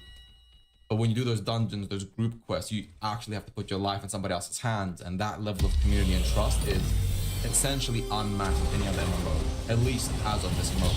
So you are pretty much 100% right there, especially with the bell curve lifespan as well, because even when you die like level 20 or 30, you just start again, it's always full. Whereas if you were playing modern WoW, like for example Retail or Season of Discovery, if you make a new character, there's you and maybe 2 other people. You're lucky for the most part, and like Alwyn and Durota. Yeah, no, you nailed it on the head with that answer. What do you think, Hello? No, I agree 100%. I mean, honestly, you know, like at the end of the day, how many times, like, you know, when, you know, especially like us as players in Classic, or, you know, we get out of hell and we make, you know, if you're playing on the line side, right? And like the minute you're leveling up, you know, you go to the Goldshire area, you're going to Westfall, you're getting out of those areas. Eventually, down the line, once you keep hitting, you know, your 10s to 20s, you're going your 30s to 40s, a lot of these older zones, you revisit them, and the only reason you're probably ever going back is maybe to get DMF. You know what I mean? Like, you're probably getting your world buff, but nobody's hanging out over there no more. The world's kind of empty. The NPCs are just wandering around waiting for somebody to say, come hit me, please. I have something to offer you. But nobody's there to do it. And honestly, hardcore offers that sense of, like, community. Like, you know, Sadaka, what you're saying, like, it's really beautiful to see players leveling up zones that are just not as populated as they are in Classic. Damn, dude, that fire ball, or I think honestly, like fire blast, whatever the bomb, you know, fire bomb killed us all, man. MMO, that's something that, you know, WoW did back in the day, in my opinion, more than ever, was, you know, not using, you know, Wildhead or any of these guides or anything whatsoever, but you just had the convenience of the player base at your disposal, you know, and I think hardcore WoW offers that more than anything. And also the availability to look forward towards the simplest item upgrade, I think, in hardcore WoW is the most special thing to me. Because, like, dude, like, as me, like, you know, I'm a melee player, I like playing, you know, warriors, paladins, right, and like, that's my, you know, style of playing in WoW. I look forward to the slightest upgrades, and it's to me, that's like, I'm like, I feel like a god after like at least 5 levels, right? And at that point, you know, it's like, wow, I get to, there's a priest who's pocket healing me. Oh my god, who is this person? Let me add them. Please stay alive, you know? And it's just this sense of community and friendship that I think is so special about hardcore WoW that I think a lot of other versions of WoW does struggle to basically grasp upon. I mean, of course, it's part of the normal guild runs and, you know, your weekly logging, but hardcore WoW offers something special that it's usually once every couple other months, and when it happens, it's like, man, this reminds me of like what World of Warcraft really is, in my opinion. No, everyone, we're all on the same page there, so I'm just going to jump to the next question. Hardcore players cherish the purity of that vanilla WoW experience. How do you see Classic Plus, which is essentially going to be new content, new zones, new dungeons, like new items, even like new balancing for classes, versus hardcore? Do you think in this case that hardcore will still be played in Classic Plus, or will hardcore mainly just be its own separate thing in era and with a vanilla version? So Vanilla Plus is just such it's a scary topic to talk about because people get their feelings hurt with Vanilla Plus because everyone has a different idea of what it's going to be. And you have just like the purists that want to keep almost everything the same, but like maybe give Paladins taunt and then put new content in the game. And then you have people that think it should be more like what Season of Discovery is now, which is, even the devs have admitted they went a little bit too far in some things. And so everyone lives somewhere in between those two options. And so you don't really know if the game is going to be a friendly version for hardcore. And so if you don't recall, I mean, they had to change a lot of things in the game in order to get hardcore ready to be playable, like taking out a lot of quests that would flag you for PvP, or taking out quests like the Vizier Lister that would kill you, or changing it. So they have to make a lot of changes in the game in order to make hardcore viable to play. So to speculate on whether or not it would be viable to play for a hardcore version is tough at this time. Now you always have the player-based challenges. Player-based challenges, the add-ons, which is how hardcore got started. And I imagine that I could see myself, you know, doing a hardcore Vanilla Plus challenge and just starting that up with my community and seeing if we can clear some dungeons. And I think that's the more realistic route. And then if that catches some fire with some bigger streamers and everyone starts doing it, like when Zaryu and Raph decided to do the SOD hardcore challenge for what was it called, Black Fathom Deeps, that caught a lot of the community attention. So if big stuff like that starts happening, I could see Blizzard maybe releasing Vanilla Plus hardcore one day. But with a lot of things has to happen to put that in motion. There has to be a need for it. So if there's a revolution, Blizzard will listen. The call to arms is made, and I think that they will put it out eventually. Honestly, I 100% agree with you. Like, the difficulty of making hardcore work. This game doesn't look like Halo. There's quests need to be changed, PvP Halo. flagging and all that stuff. Do you think the hardcore player base, say hypothetically, Classic Plus was friendly to hardcore?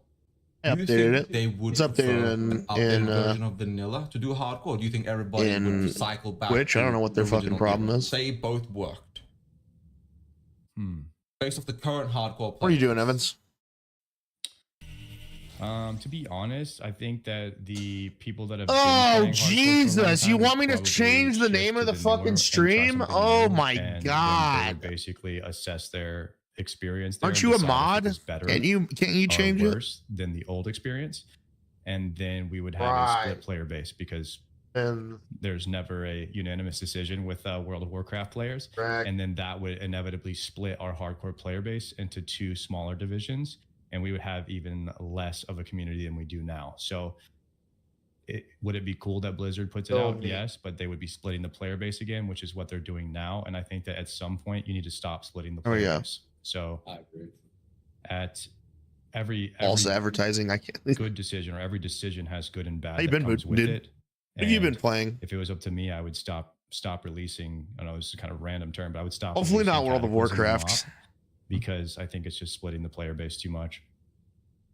I 100% agree with that, dude. I've been saying this for a minute. I know it's a little off topic. I don't want to rant, but I've been saying, bro, like the minute they even announced Kata, I knew it was not a good idea. That's just me personally. Like, listen, I know like the other creators in Savix and them. I was in Savix chat. I was telling them like, brother, you got to come back to Sod.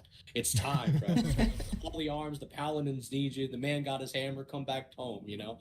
But regardless, I was like, you know, joking with them, and I was saying like in my head internally too, and like just talking to other creators, and I was like, dude, like the minute Kata was even a thought, I just knew it was gonna divide. And then obviously we saw it with Phase 3, but regardless of what happened there, once again, at least for the future, when it comes to like, you know, multiple versions of like, if we're going to have a vanilla plus hardcore, a classic era hardcore, I think honestly, like Throne of Liberty on like one thing at a time. Is it any rather good? Than have all these subdivisions of something that then create these small pocket groups of saying, dude, I want to like WoW so much right now. Like, yeah, there's a lot of good ideas. As long as the like, WoW token exists, I'm not playing that version of the game. Like conclusions together. It's too shit. I play in this classic era version. Like, Two bro, this is shits. too much, dude. Like, let's take it one step at a time, brick by brick, and let's pave this road together rather than like going separate directions. It's just my personal opinion on how I feel about it. But at the end of the day, I still think like even if they were to do a vanilla plus hardcore, I think it would be great. It'd be interesting, and it would be a new version of hardcore. Still hardcore. You die, right? But like, you know, with just new content, new NPC models, new zones, new quests, new dungeon, etc. And it would be an interesting challenge overall. Most people haven't even played the regular version of hardcore. We don't need another one yet. Oh, I'm ready. I'm ready. That's more splitting the player base. So actually, it is off topic, but I do like what you both said. So I do want to first like add on to that. Like I do actually agree with you guys. Like Cataclysm, I know for like because I talked to the devs and in the interview they were like everyone's version of what is classic is different because everybody's out at a certain point. But I think MOP is no longer classic because MOP is 2012, right? Is when it came out, and that was only 12 years ago. And I feel like after Cataclysm. Probably not probably up your alley. Like, that's just my personal opinion. No, is it pay to win? But tying on to that, if you had to cancel all of the classic that exists right now, and you could only keep one version of classic, I'm not talking about other versions, not classic plus, not whatever. Between Cataclysm, SOD, classic era, and hardcore, you could only keep one. Which would you keep? Well, I'm never getting rid of hardcore. It's the best version of the game by far. So for me, I'm always going to keep hardcore and retail. Those are the two options that those are the two versions of WoW that I think will have the staying power long term, and no other version of the game will ever be have the longevity that those two have. Well, vanilla is hardcore, so right. I get what you're saying. It's kind of like. We'll just put era and hardcore in one category because I get what you're saying. Yeah. So that's gay. Era is just never going anywhere. Why? Why would they do it? If it's going to be 1% of power, why do it? Between those two, so that's so fucking dumb. Like the TBC. Yeah, you're right. I wouldn't play it right now. Like you guys are gonna play TBC for 6 months, man. Like you're not gonna play TBC forever. So I don't think they should bring it back, even though that there's a large number of people who love TBC. And I just think that for the overall health of World of Warcraft, it's sometimes we have to let go of some things. People will that we pay want. for it. Like I'd love to play a SOD hardcore. You know, I'd love to play other versions of hardcore in World of Warcraft, but yeah, I don't know, man. I know that it would divide the player base, so I try to. A company that wants to make 1% of whatever. ruin their fucking the integrity of their game for 1% of anything is not nail with that, with the fact not that my idea of a good game. That's for sure. and it's like something that is daunting for some players. Like everybody is like, oh, there should always be a TBC server up. There should always be a RAF server up. There should always be this. It's like, dude, like, when is it going to be the time when we're just going to move in one direction and improve the core game, like Classic era, right? We're going to improve it for Classic Plus, right? And that's that. And just have retail. And retail's its own entity, it's its own thing, right? It has all, like, you know, things that people, if they enjoy it, they enjoy it. If they don't, they don't. Obviously, there's another version of WoW for you. But, like, having all these subdivisions and all these different versions, like, yeah, Mop Remix was fun for people, like, you know, wanting to get involved within retail. I did it myself. You know, it kind of, like, catapulted me to get Stopping by. You know, Dude, at that Heroes of the point, Storm it's is just, interesting right now. Once again, it's...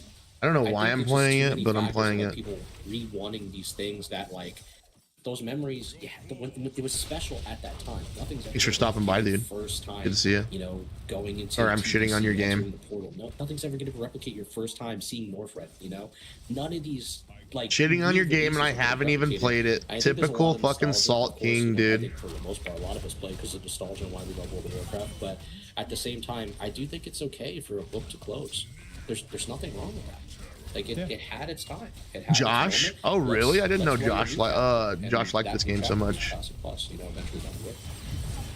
To play with him. No, you guys are correct. Like I'm very positive TBC, but even I agree that that's when I started playing. I skipped vanilla. I think it's too much where the entire community is just so divided between Cataclysm, Hardcore, Era, SOD, and then you have so many classic players jumping into retail and actually enjoying it. And most classic players I knew, at least like during Dragonflight, Shadowlands, said, I'd rather die before I touch retail again.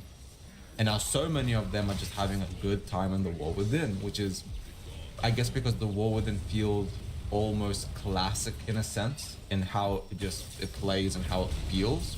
Whether that's right or not is a whole different question, but I do agree that pretty much every other version, including SOD, could end, like come Nax, maybe Karazhan, whatnot, end it into Classic Plus or whatnot. But I do think it's time to consolidate the player base instead of giving everybody a way to play. Make people play the version of WoW that's best for them instead of what they think is best for them. Leave it in the past. Been done. And if we keep dividing, it's only going to get worse and worse. I agree.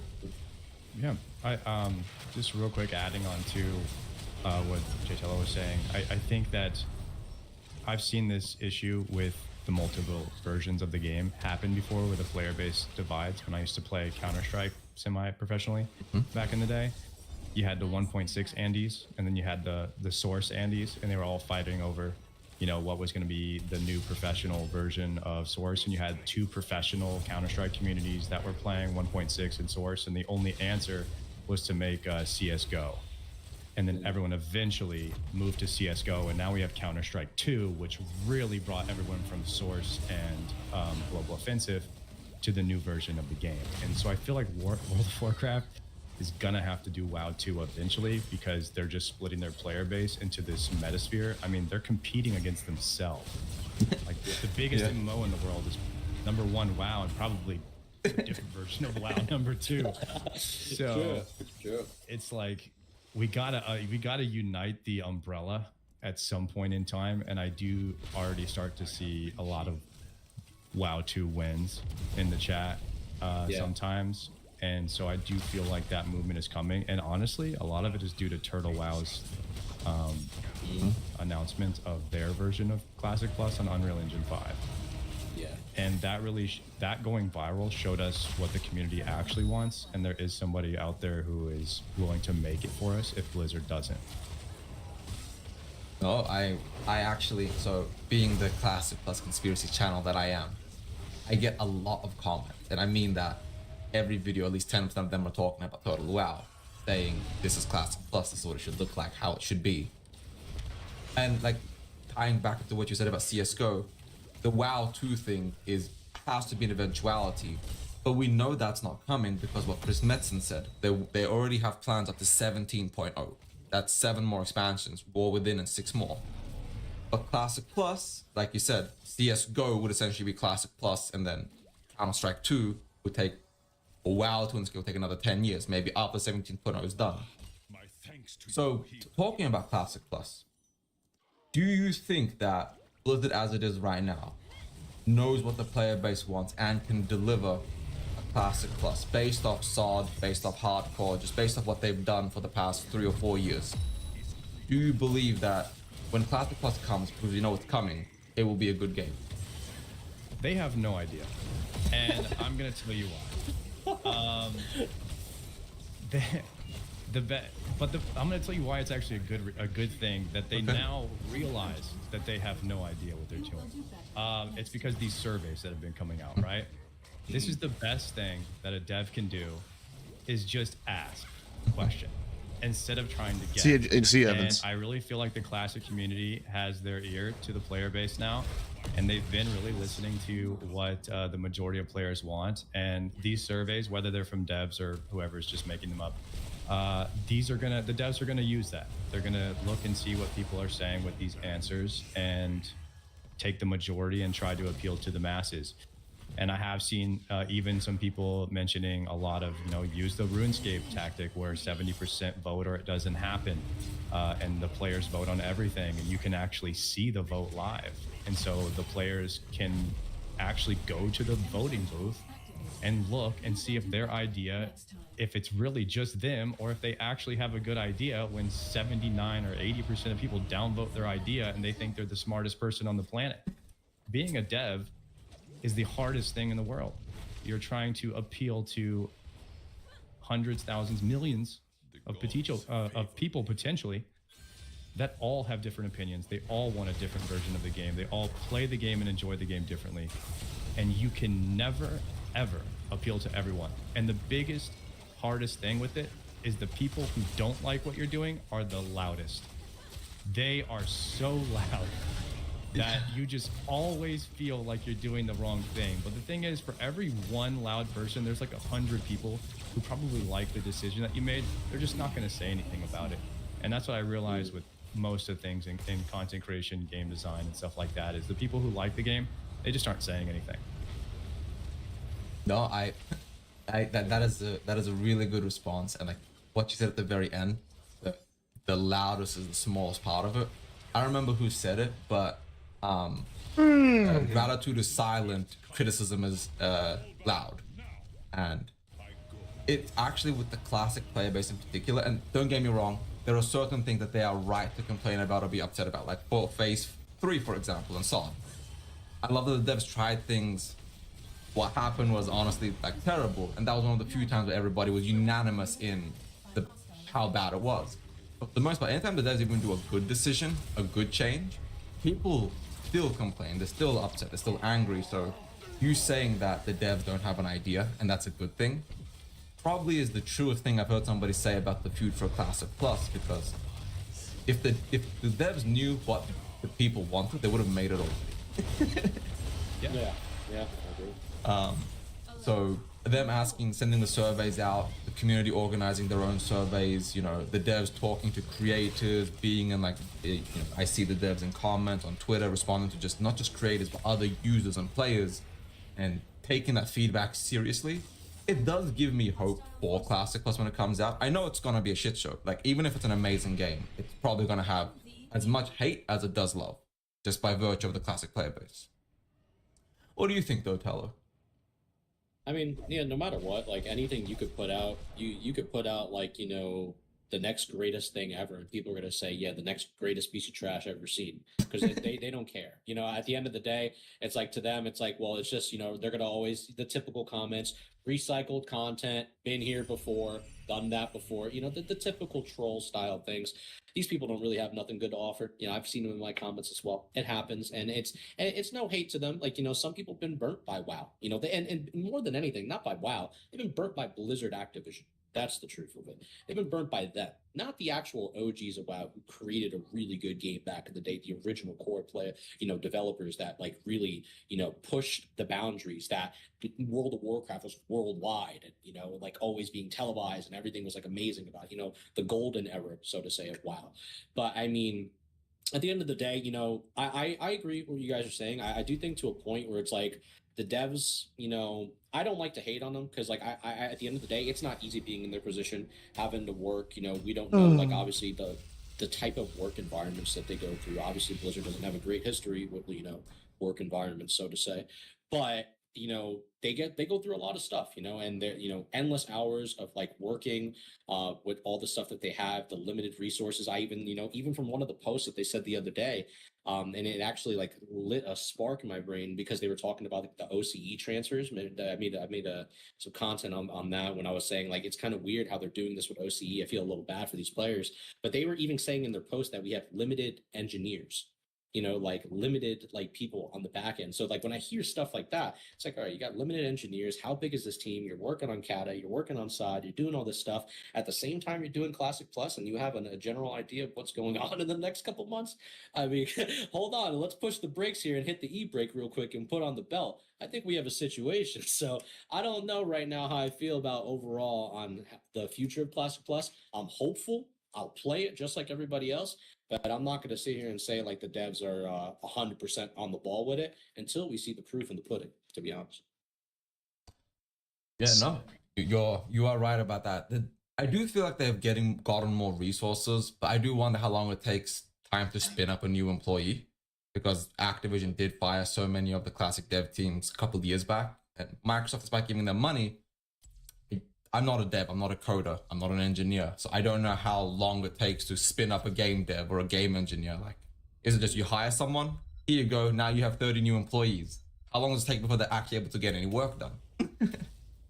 I mean, think about that. Like, think about even like the back end. Like you're coming into another person's job, picking up the work that they did. So now you're trying to put your own passion into it, decipher all these things that they have, you know, had for months and plans. And you're the new engineer on the block, you know, getting involved with a new team. I mean, that's just one portion, right? Like that's just the engineer side of things. But it's just fuck this it's game. a lot of stuff that goes into it. Like I said, all right, guys, I got some stuff I gotta get done. I'll talk to you guys later.